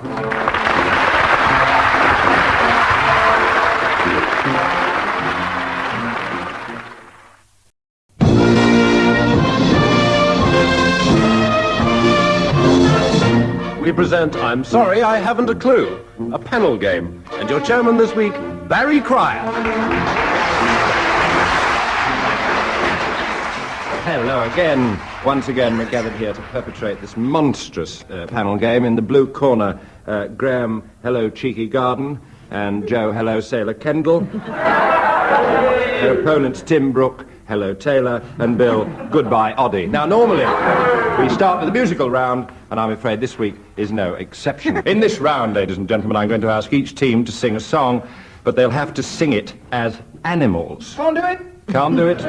You'll have to. Graham and Joe, I want you to sing Hernando's Hideaway, but in fact as a dog and a cat. Easy.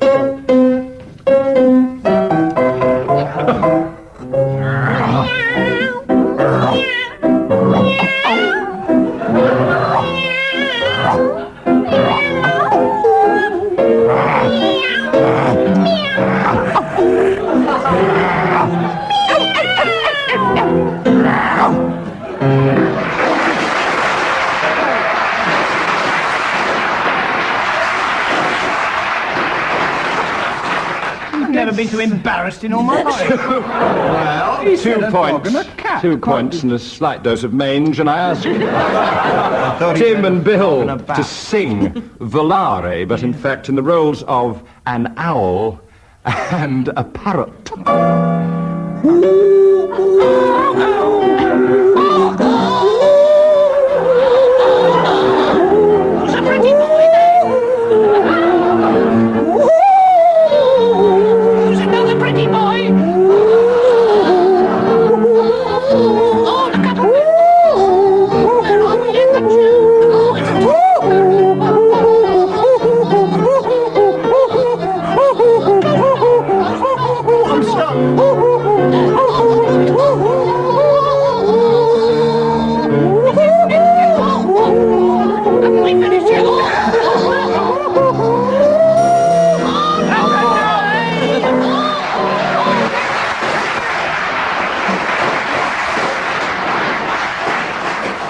finest example of teamwork since Raquel Welch. I declare them winners, if only for stamina, by 3 points to 2. Here we're going to set up the feature for later in the programme, our late arrivals. We want some silly names, ladies and gentlemen, for the people who are going to arrive at the Fishmongers Ball. The Fishmongers Ball, later in the programme. Can we have your late arrivals, please? And we will, in fact, leap on. Let's have a musical interlude with Blues Time, ladies and gentlemen, Blues Time. Each team's going to get a subject on which they must improvise, nay, compose a four-line blues, and they sing alternate lines. We'll start with Tim and Bill on this. Your subject, and I've taken out insurance before I say this, Des O'Connor. It's not a subject. Something to sing the blues about. Oh, wait a minute. Isn't everybody want to sing the Des O'Connor blues? All right. Oh, yeah. I woke up this morning. You could have fooled me. Leapt out of my bed. Yes, I did. I leapt right out of my bed. I thought there was something good on television. But oh no, there was the Des O'Connor show instead. Well now, when I can tell you something, people, I don't want to say anything bad about Des O'Connor. 'Cause you shouldn't speak ill of the dead. Hey!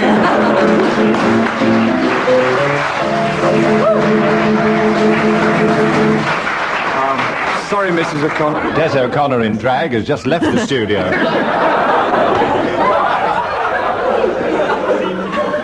We move now back to Joe and Graham. That was the Des O'Connor blues, by the way, got 4 points and 2 solicitors' letters. We go to Joe and Graham. Will you sing us a blues about strikes?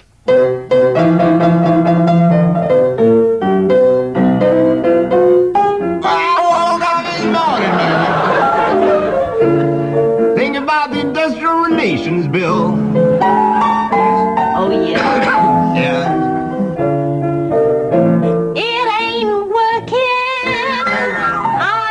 Ever think it will, baby? So we're going on strike tonight.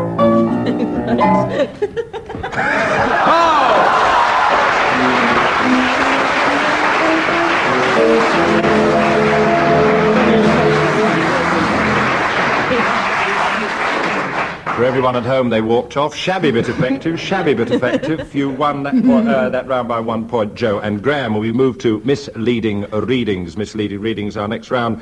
In this round, each team will read a well-known piece of prose or verse in funny and extremely silly voices, and the other side have to try and identify the piece. I shall score erratically. We'll start with Tim and Bill with their first piece, which is The Seagull by Anton Chekhov.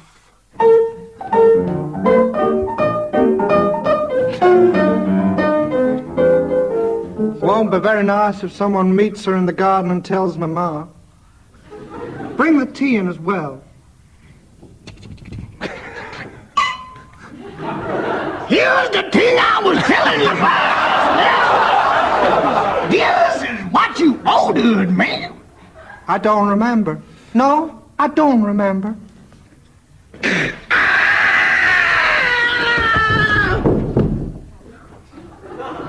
That's nothing. You could have fooled me. Must have been something in my medicine chest is going off. Don't worry, man. Just as hang on, I'll go out and see. Just as I thought, a bottle of ether done gone bust. Hums. Again, I'll stand before you, enchanted. Oh, pardon me. It reminded me of how, everything went dark for a moment. The fact is, Konstantin Gavrilovich done shot himself. That could be a clue.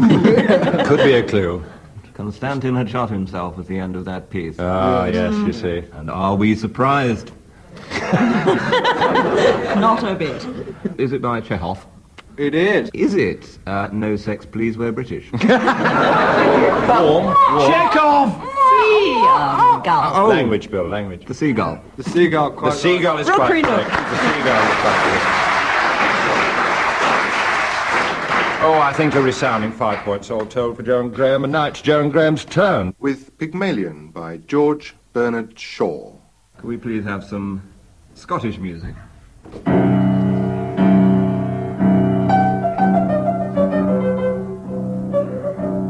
I don't care how you treat me. I don't mind you swearing at me. No. I don't mind a black eye. I've had one before this, but I won't be passed over.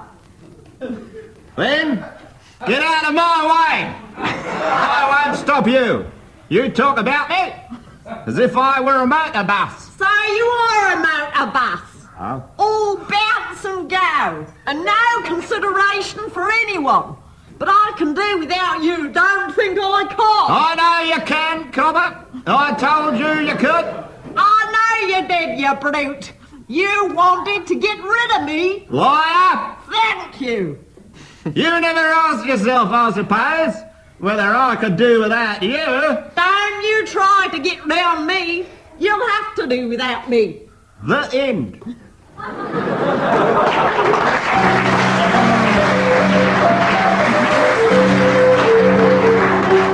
An extract. Des O'Connor in drag has just returned to the studio.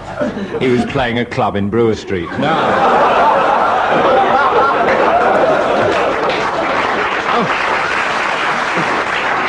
We returned. You remember the plot? We returned. I have no idea what they were That was an talking extract from Dr. Dinkham's casebook, but you have to guess what it really was. There was a reference to being passed over at the beginning. Yes. Sounds religious. Passover. Jesus Christ Superstar. No. Australian Superstar. Australian. Rolf Harris Superstar. Don't think Australian will help you, couldn't be Bill, that. at all. Bit of a pig. Pig. Oh. So. Too much It was of a hell of a clue bore, I know, but... Porky and Bess? No. Which it isn't. I'm sure you know jokes this like that. Bernard Shaw, I know it, yes. Sure I do. Pig. Yes. The pig cart. No. The doctor's Cowmalion. The doctor's Cowmalion, you're so warm. The doctor's dilemma. No. You've got it, haven't you? You have got it. Yeah, but that's nothing to do with the program. Just don't come near me. That's just the doctor's dilemma. Say it again, Bill. Say what you said before, just this minute. Cowmalion. Cowmalion, indeed. Or read Pygmalion by Artie Shaw. You're quite correct there. And it's to all misleading readings. Did you, heifer? Did you?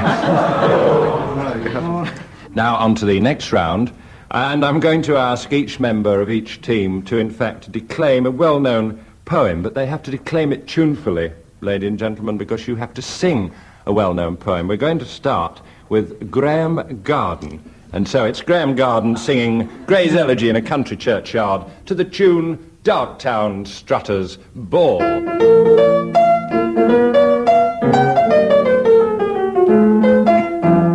Tolls the knell of parting day, the lowing herd winds slowly o'er the lea.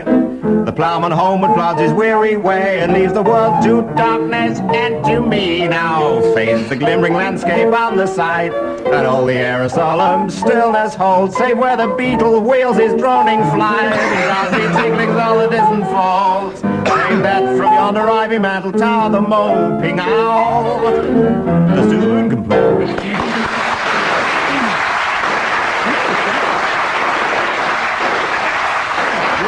There'll be some turning in the graveyard tonight. 2 points. 2 points to Graham Garden. Bill Oddie, will you oblige? Shelley's The Daffodils, Bill, on page 239, but in fact to the tune of Somewhere Over the Rainbow.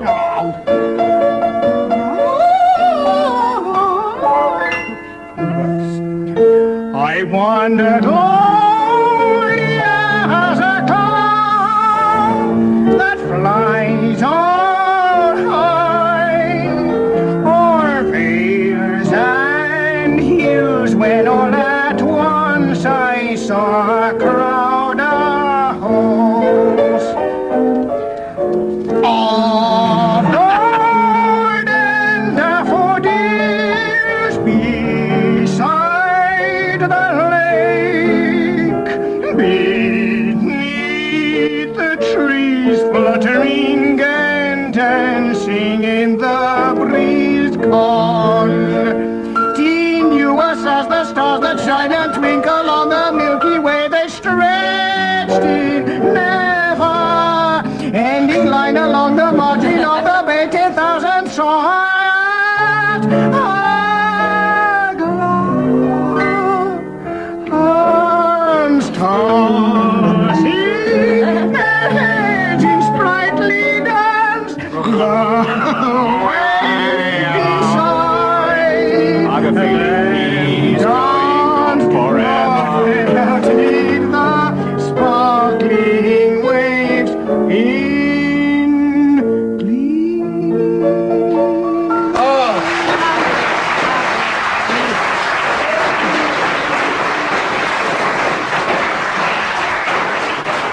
We've reached the end of the rainbow. 4 points to Bill Oddie, and of course it's just been pointed out to me that The Daffodils was of course written by Wordsworth and not Shelley.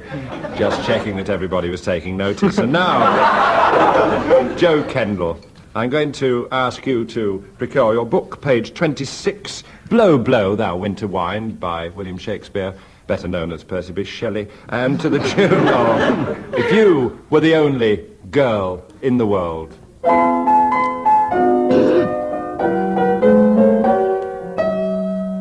Blow, blow, thou winter wind, thou art not so unkind as man's ingratitude. Thy talk is not so keen because thou art not seen, although thy breath be rude. Hey-ho, sing hey-ho into the green holly. Most friendship is feigning, most loving mere folly. Then hey-ho the holly, this life is most jolly. Freeze, freeze, thou bitter sky, thou dost not fight so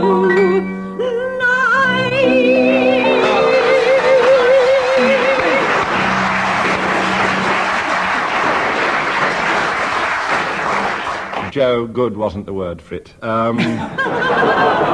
2 again for that. Now, Tim Brooke-Taylor. I've done mine. Tiger, Tiger, by the well-known spy, William Blake, to the tune of Around the World. Is that 80 days, Tim? Yes. I'll search for you, that one. Tiger, tiger, burning bright in the forest of the night.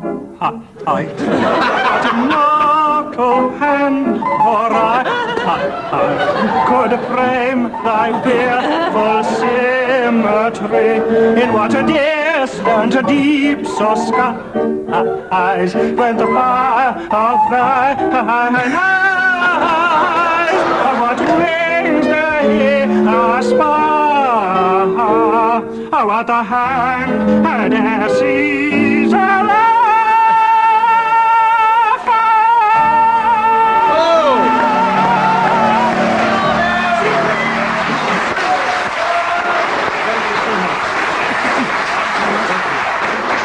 And now, Paradise Lost to the tune of Mary Had a Little Lamb. Those trousers did you the world of good, Tim. Well-known tenor marked down to 7.5. Tim Brooke-Taylor, a resounding win for Tim and Bill by 8 points to 4. Pull up your socks, Joe and Graham. Now for a rather bizarre item entitled Tag Wrestling. I think I ought to explain that. Tag in this instance meaning tagline, punchline, final line. I'm going to give each team the final line of a hopefully short story. A member of one team must start the story and obviously head straight for the end of their own particular story before I press my hooter, if you'll pardon the expression, and then a member of the other team must then take up the story very quickly, but they're heading for their punchline. Now, the first team to reach their tag wins, and in the event of nobody finishing, I shall probably fall asleep. Now, we go first of all to Tim and Bill, and your tagline of your story is, so the choir went home and we could see our knees again just over the top of the roof. And so the choir went home and we could see our knees again over the top of the roof. Joe and Graham, the tagline of your story this time is, the spaceship landed safely, proving porridge is inflammable in a leap year. The spaceship landed safely, proving porridge is inflammable in a leap year. So we'll start with Graham on this occasion, and you're heading for your spaceship line, are you not? Go. Well, Professor, I said, it doesn't seem to me as if this is going to work. Nonsense, my boy, he replied. Porridge, believe me, is inflammable. As you may remember, he said, I had that astounding success with the giant knees. Thank you, Professor. What exactly happened on that occasion? He said, well, it involved... Joe. Don't interrupt me, said the professor. And then the second experiment you did was when the spaceship landed Well, safely. also on the subject of giant knees, insofar as the first lot deflated. So I made another lot, and of course we were hoping for success, so we went to the church to pray for the giant knees. We took them along there, and we asked the vicar to bless them. The choir came in at that moment. Get out, said the professor. Are the vats full of porridge? Yes, sir. Right, prepare for blast-off. And away we went. Excuse me, said the professor, I have these loony moments when I suddenly talk about strange things. Let us get back to the choir who are just coming in. Ooh. Ah! But the spaceship had already gone off with its inflammable porridge as fuel, and...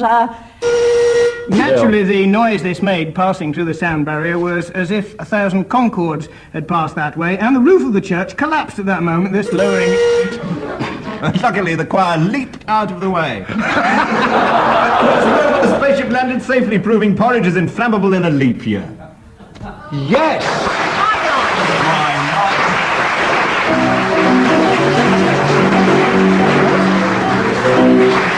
Can you believe it? They did it. They did it. And our next round is, in fact, for want of a better word, a musical round. Ladies and gentlemen, musical round. In this round, I'm going to ask each team to play a duet. The instruments concerned in this debacle are, in fact, a violin and a swanny whistle. I'm going to be drunk with power here. I've got to try and recognise the tune they're playing. If I recognise it, they score points. Tim Brooke-Taylor wants to leave the studio. Because we're going to be embarrassed anyway, I think for our sake, can we point out that the violin is not tuned?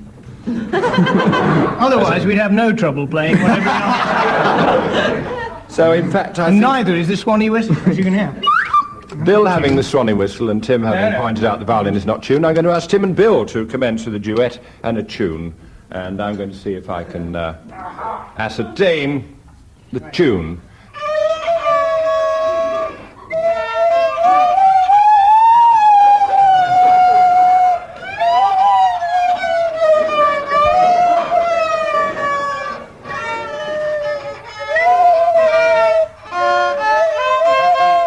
That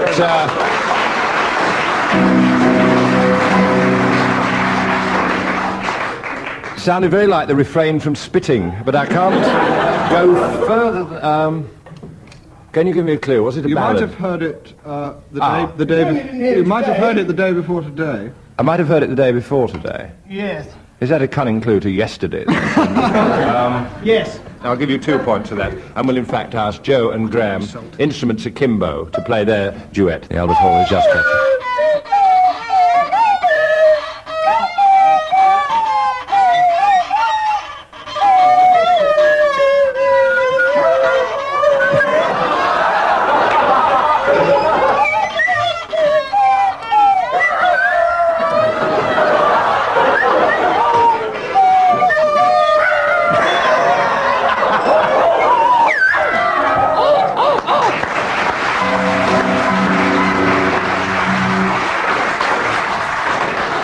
I don't know what it was, but 3 randy chickens have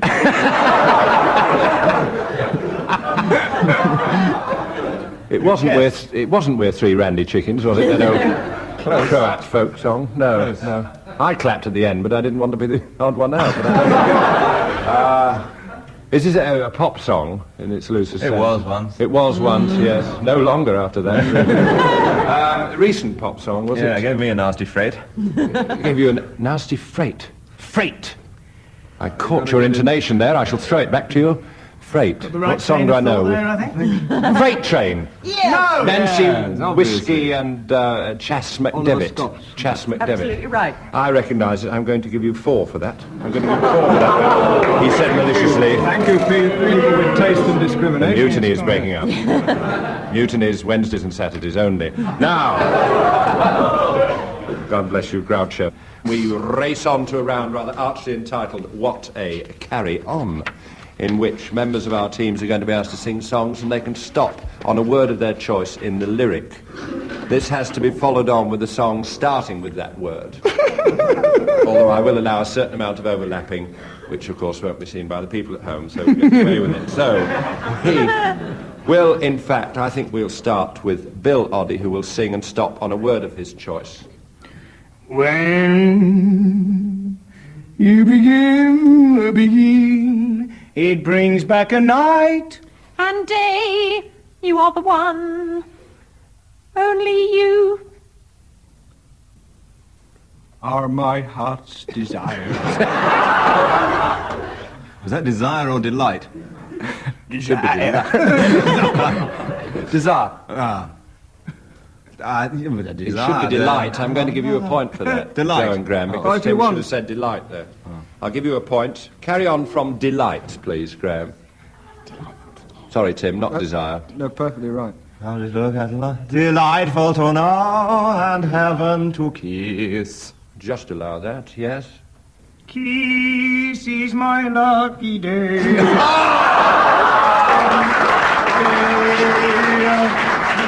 They try to tell us we're too young. Then springtime. Am I? I've got the feeling I'm falling.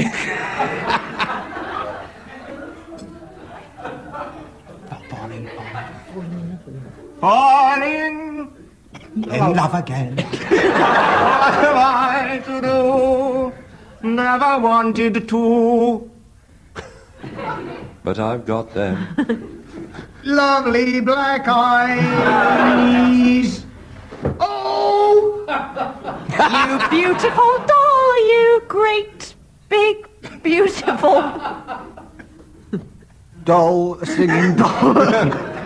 Sorry, what was the... Now, we've gone... I'm going to score Tim and Bill 6-4. And now we revert to late arrivals. You may remember I asked for people who are going to arrive at the Fishmongers Ball. And first we'll go this time to Joe and Graham. Who arrived at the Fishmongers Ball?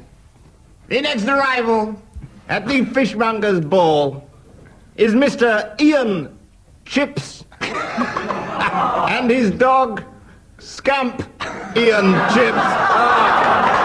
Like it. The next arrival at the Fishmongers Ball is Mr. and Mrs. Itted Place and their son, Phil. Oh. Itted. Scampy.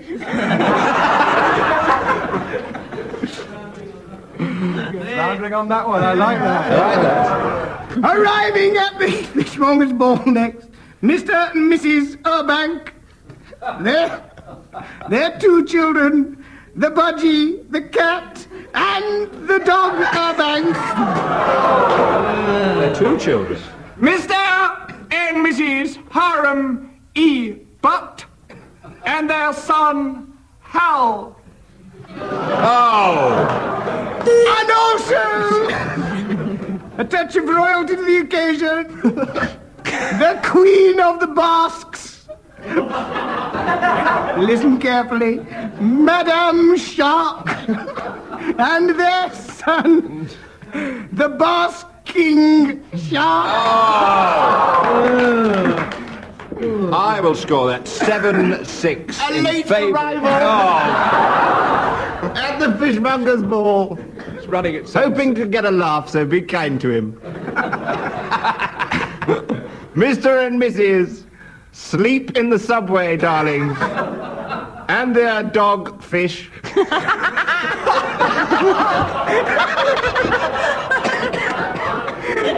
has now left. That joke is ahead of its time, which is about 11:30 this evening. So I score 7-6 in favour of Tim and Bill on that round. One last quick round, and this is rather a novel one. For this round, I'm going to ask each team to give me £5.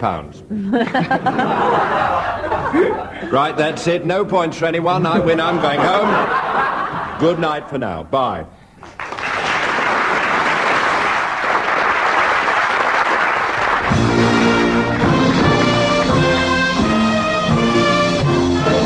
Very Cryer at last managed to say goodbye from Tim Brooke-Taylor, Graham Garden, Joe Kendall, Bill Oddie, Dave Lee at the piano, and producer John Castles.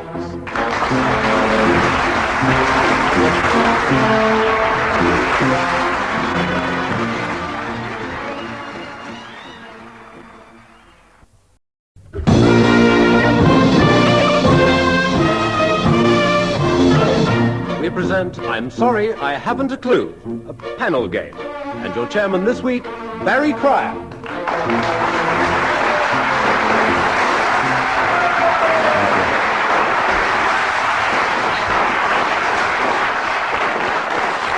Welcome to I'm Sorry I Haven't a Clue, the show that is to radio what Beverly Nichols is to heavy engineering.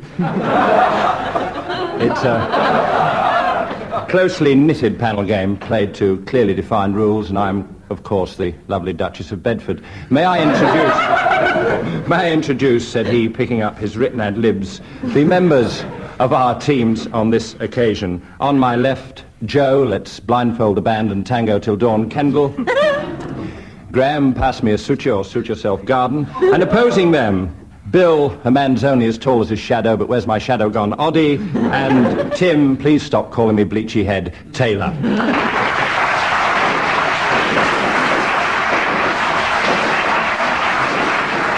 And we do, in fact, start with our initial round, which is Calypso time, ladies and gentlemen. And by the way, I've just spotted Henry Cooper in our audience.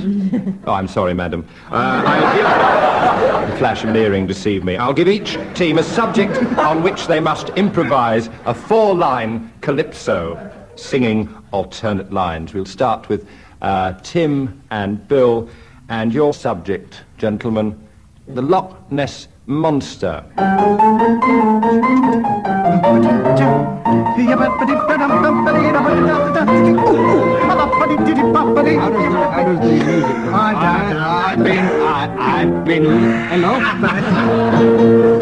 I've been looking for the monster Loch Ness.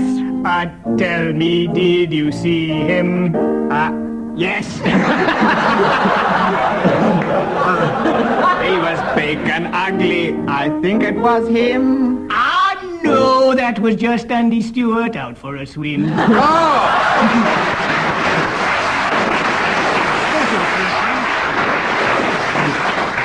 4 points, hitting hard. Back to Joe and Graham. Oh, now, the Snowdon Aviary. The Snowdon Aviary.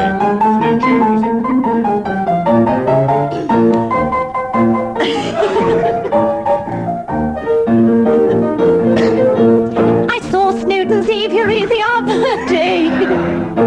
It didn't look very nice, and I must say... But it's all right to go there. What's the tune after dark? With a pretty little bird for a bit of a lark.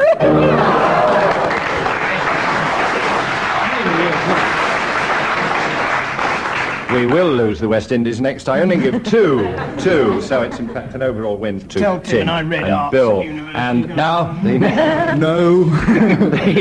and now, ladies and gentlemen, I will merely set up something we're going to do later in the programme. This is called Late Arrivals, and here the teams are going to be asked, ladies and gentlemen, to announce people with silly names.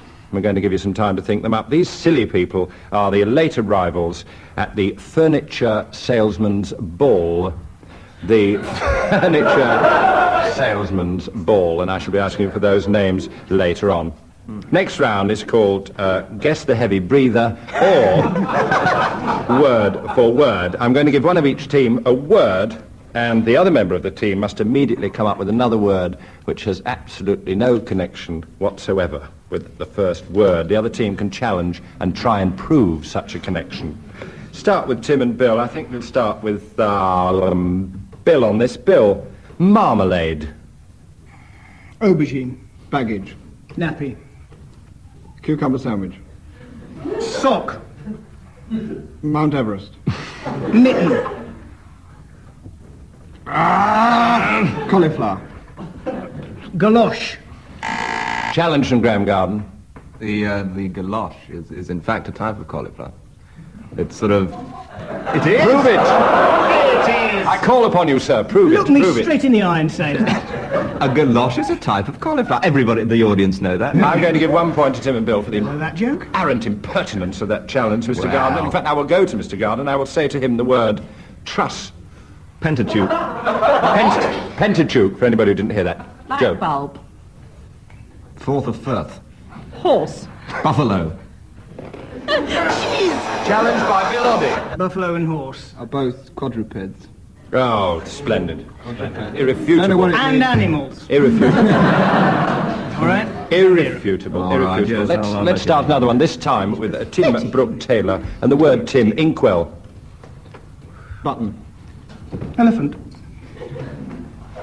Horseradish sauce. Knee socks. Goat. Lingerie. Filthy. Graham Garden's finger being pressed by Joe Kendall, which is a strange team arrangement. What's the... Prove a connection there. Prove a connection, please. Well, I don't want to go into Tim Brooke-Taylor's mind, but there's clearly a connection between lingerie and filth. You may have filthy lingerie, but I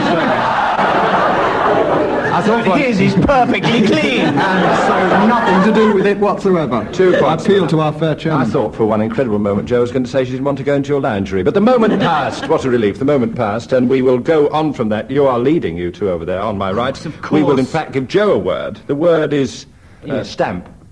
Jumper. Paw beagle. Cigarette butt. Microphone. House. Water. Pig. All right. Rebarbative. Vituperative. Dislocation. Challenge from Tim Brooke-Taylor, who had gone into a coma at that point. Barbative and vituperative rhyme. I'll allow that. I'll allow that. I'll allow that. On that triumphant note, we'll call a halt to that round with... They were only showing off Till and anyway. Din. Showing off. Let's move to... Doctor. Now we move to reverse singing, which could, in fact, set songwriting back several years. I'm going to ask each player to sing a song, reversing the meaning. Tim Brooke-Taylor is crouching, but everybody should have a hobby.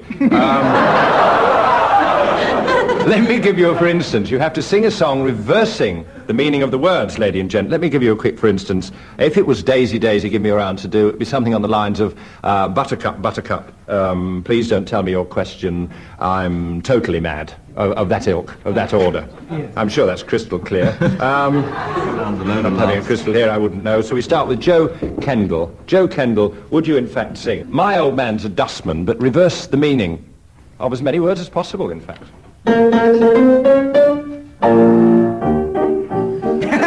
Long introduction, please, Dave. Well, your young girl's a ballerina. She strips off her ballerina's shoes. She strips off a well-tailored tutu. And she's kept in Buckingham Palace. Was that it? That was Right. It's murder, as has just been proved. This. We go now to Tim. Tim, have you got the words of big spender? You should have the words of big spender. Would you immediately reverse the whole process, please? Keep it clean. We ran out of lamb cutlet. We couldn't see. We are a woman of ill repute. A non-genuine small miser. Bad look. Where are we on the tune? Bad looking. So disgusting. Read wouldn't. No. Would you? We hate to not know. This is coming in over my. What's the opposite of mind? Body. I don't really want to go. Come on. I've had enough of this. I really have. We'll level that. I pressed the hooter out of sheer compassion, Tim. I level up that. And hurry. Compassionate applause has swayed me to another point. Graham Garden, the song in question is The Girl from Ip and Ema. Slow and gentle, Dave. Short and pale and old and ugly. The boy from Newport Pagnell running, and when he doesn't go past, nobody he doesn't go past in front of goes. Two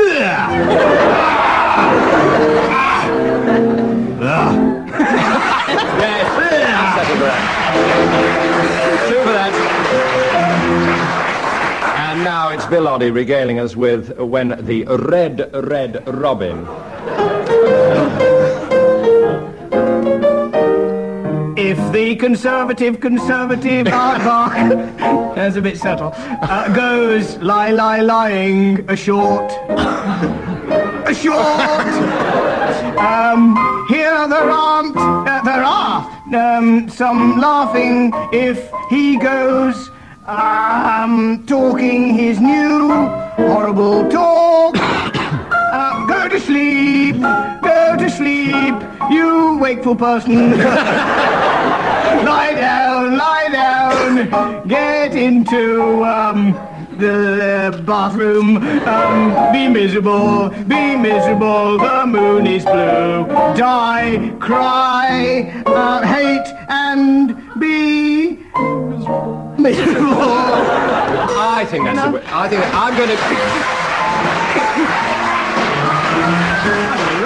I'm going to declare that excruciating round a tie. In fact, our 4 drawers here, I'm going to call that 5 points each of that round. The next round, with a public warning to each side and Joe Kendall dreading a submission, these are sound effects. We have sound effects here from the BBC Library.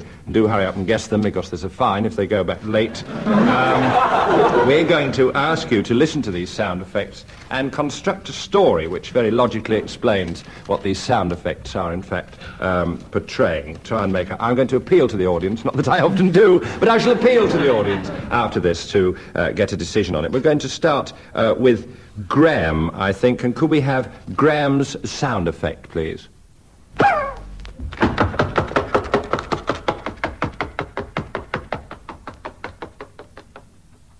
Is that it? That was it, yes, Come indeed. back, Graham. Come back. That was that was the condensed version of the 39 steps.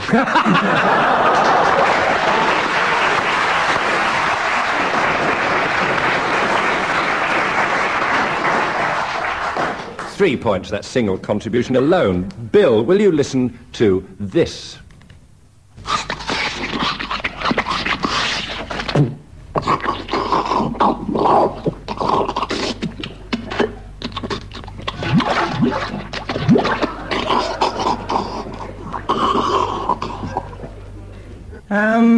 Let me see. I think that was something to do with Tarzan. I recognised Cheetah in there somewhere. Couldn't hear him, but I could smell him. I think it was Tarzan. He diving into a bowl of syrup, by the sound of it, towards the end, and wrestling with a man eating celery. I like it. I like it. 3 points, level Of a pay. man-eating tiger, but not a man-eating celery. No, Really? so that. No, I do it every night. That lovely. Joe Kendall. eat celery. Joe Kendall. Cock an ear to this.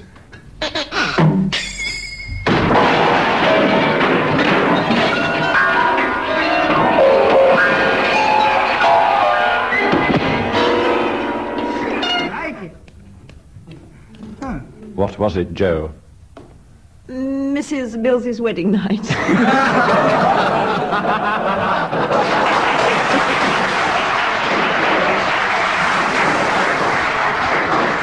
The applause sways me to 4 points for that, and it's Tim Brooke-Taylor.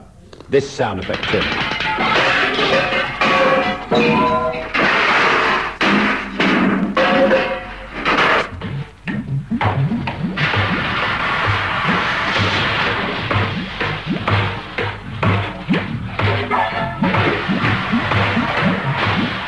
Well, that was the longest, Tim. What was it? I don't know what it is, but I in fact just rung my plumber to stop it in my house. As it sounded more like a Chinese steam engine sent over specially to mate with the Royal Scot. Unsuccessfully.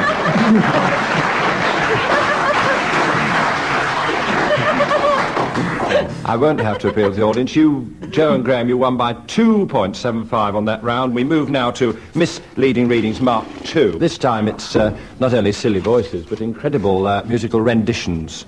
So we will, in fact, start with Tim and Bill. And Tim and Bill are offering The Merchant of Venice by William Shakespeare. In such a night it is be fairly a trip the dew, and saw the lion's shadow ere himself, and ran dismayed away. Blimey.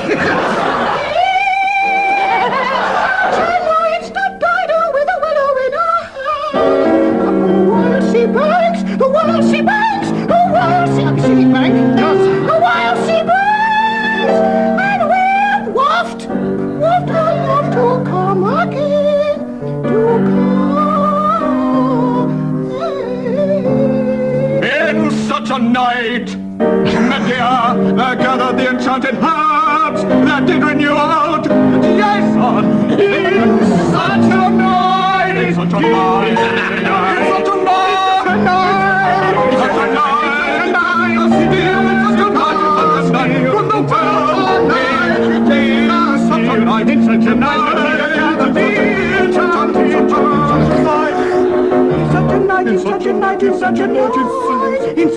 in such a night. In such a night, that in young Lorenzo's fair of her well.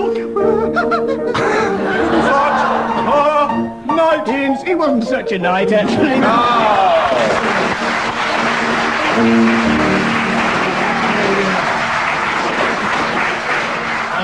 Flowers have been brought upon the stage, and Tim Brooke-Taylor has been rubbed down with steel wool. Now I'm going to ask Joe and Graham to see, in the unlikely event, could you recognise that?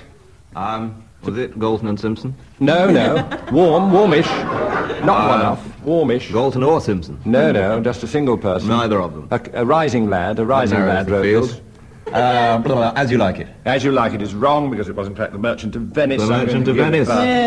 Tim and Bill, 5 points for that, I cry. Now, Joe and Graham, would you give us your operatic rendition of a prose piece?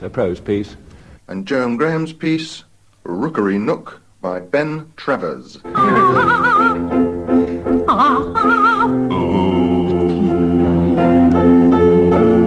I came about a bag I lost.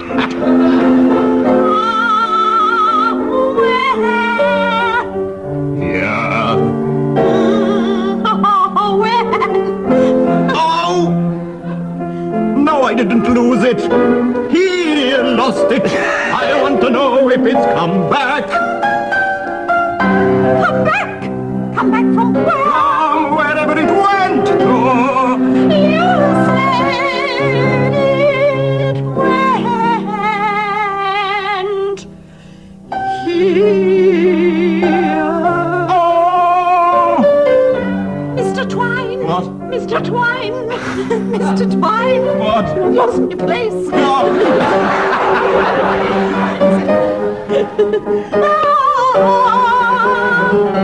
Do you know anything? No?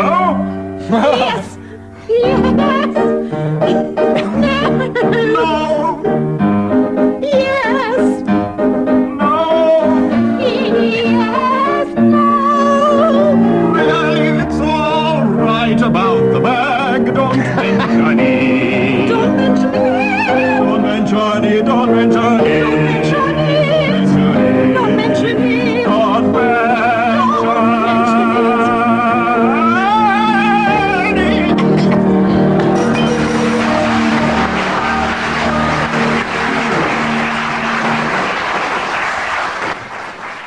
brief extract from several of Wagner's rings there. And, Told you not to mention All we it. got really was a bag and Mr. I came about the bag I lost. Restoration. No, not No, as no, not as not as warm as that. It's funny, but it's not that old, is it? Really? No, Am I supposed to be in this?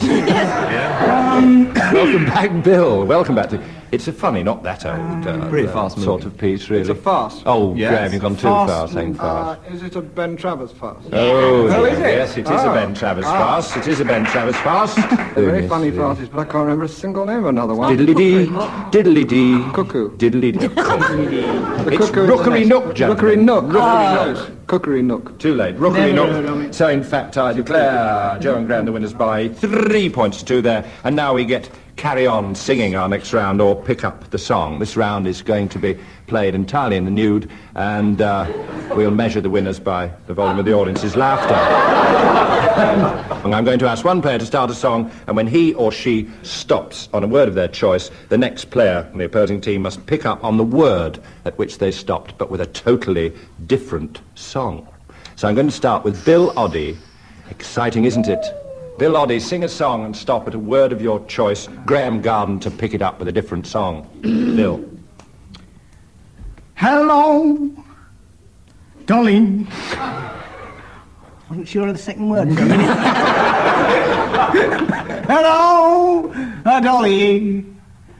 It's so nice to have you back where you belong. Long. Long ago and far away, way down upon the Mississippi. You're Dr. Point for the wrong river, right? No. Keep rattling. Graham, start a song. The high hills are alive with a song in my heart. Of my heart. Bill. Heart, the herald.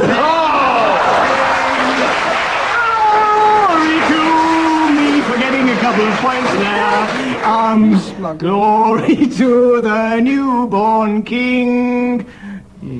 King Wenceslas looked out is the one you're throwing over to me. Out. Quick, Tim. Out. And here comes the song My now. hooter is poised. Oh, no, it doesn't. Out the window.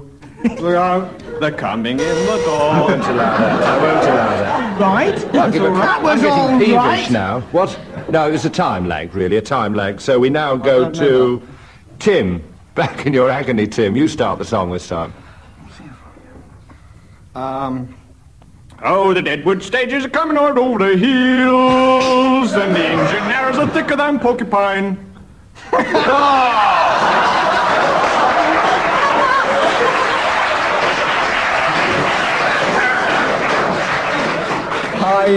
Pine. 4 points if you don't get that one. That's great. That was a million porcupine Pine songs. your wagon. Pine your wagon, she says. I'll give you 2 points then. Let's start yet another with our Pine your wagon lady. Joe Kendall, would you start a song now, please, to finish out the round? The hills are alive Allow repeat. with the sound of music. Music, music, music. Put another nickel in the nickel. I'll be and we're enjoying this one, aren't we? All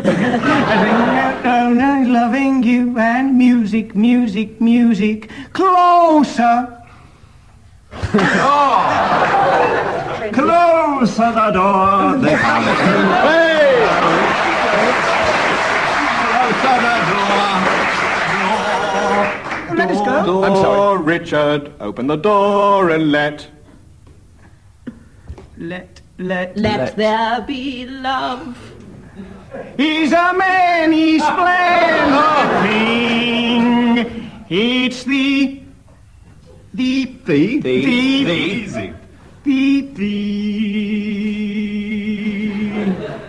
What? The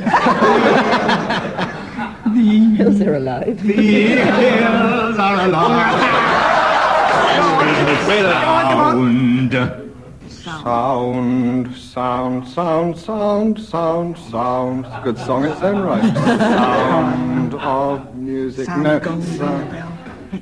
Sound of gong, ringing a bell. Let the golden wedding bells chime. That was Let the golden wedding bells chime. Chime. Chime every mountain. Hey!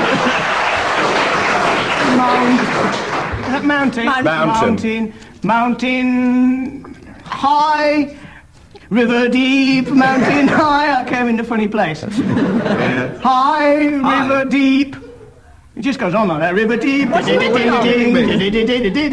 deep, mountain high, river deep. My hoot is poised. Deep, pardon the expression. Deep.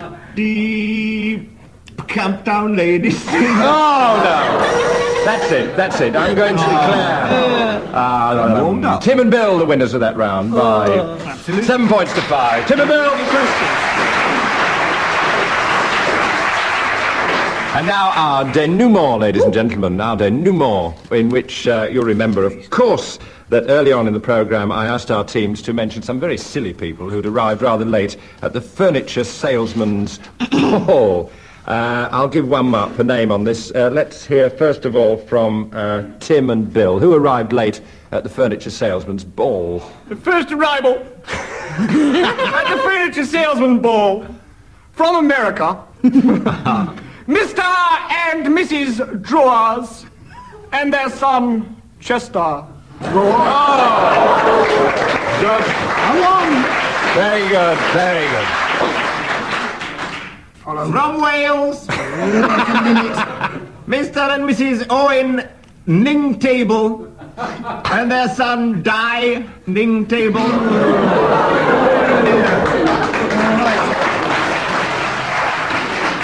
Yes. Bill. Mr. and Mrs. Lear and their Hungarian cousin Chandelier. One for Payne. Who else arrived at the ball? Mr. Joe. and Mrs. Clock. I don't say it. You dare. And their grandfather. I won't. And a late arrival, Mr. and Mrs. Bed and their daughter, who is, of course, Helen Bed. So much of it on radio. And a Dutch couple. Careful, Tim. I had a friend that's already been on earlier. A Dutch couple, Mr. and Mrs. Van Bed and their Welsh cousin, Di Van Bed. Listen, I don't... You're very kind. Another late arrival. Mr. and Mrs. Dard Lamp and their son Stan Dard Lamp. And a last-minute entry, Mr. and Mrs. Net and their taxi driver son, Cabby. Closely followed by yet another contingent for the furniture salesman's ball, Mr. and Mrs. Slong and their revolutionary son, Chase Slong. And one more uninvited guest who has just slipped in. And they're rather regretting their come at all. Mr. and Mrs. Fence-Foot Umbrella Stand and their daughter, Ella Fence-Foot Umbrella Stand. I'll say goodnight to the listeners now because this is going to go on. It's good night from Joe Kendall, Graham Garden, Bill Oddie and Tim Brooke-Taylor. It's going to go on. My name's Barry Cryer. I've got a wife and 3 lovely children away from all this. I declare Tim and Bill the winners, ladies and gentlemen.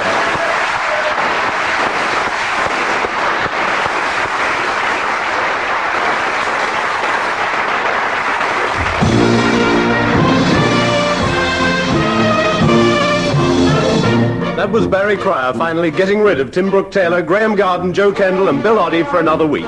Dave Lee was at the piano and the producer was John Castles.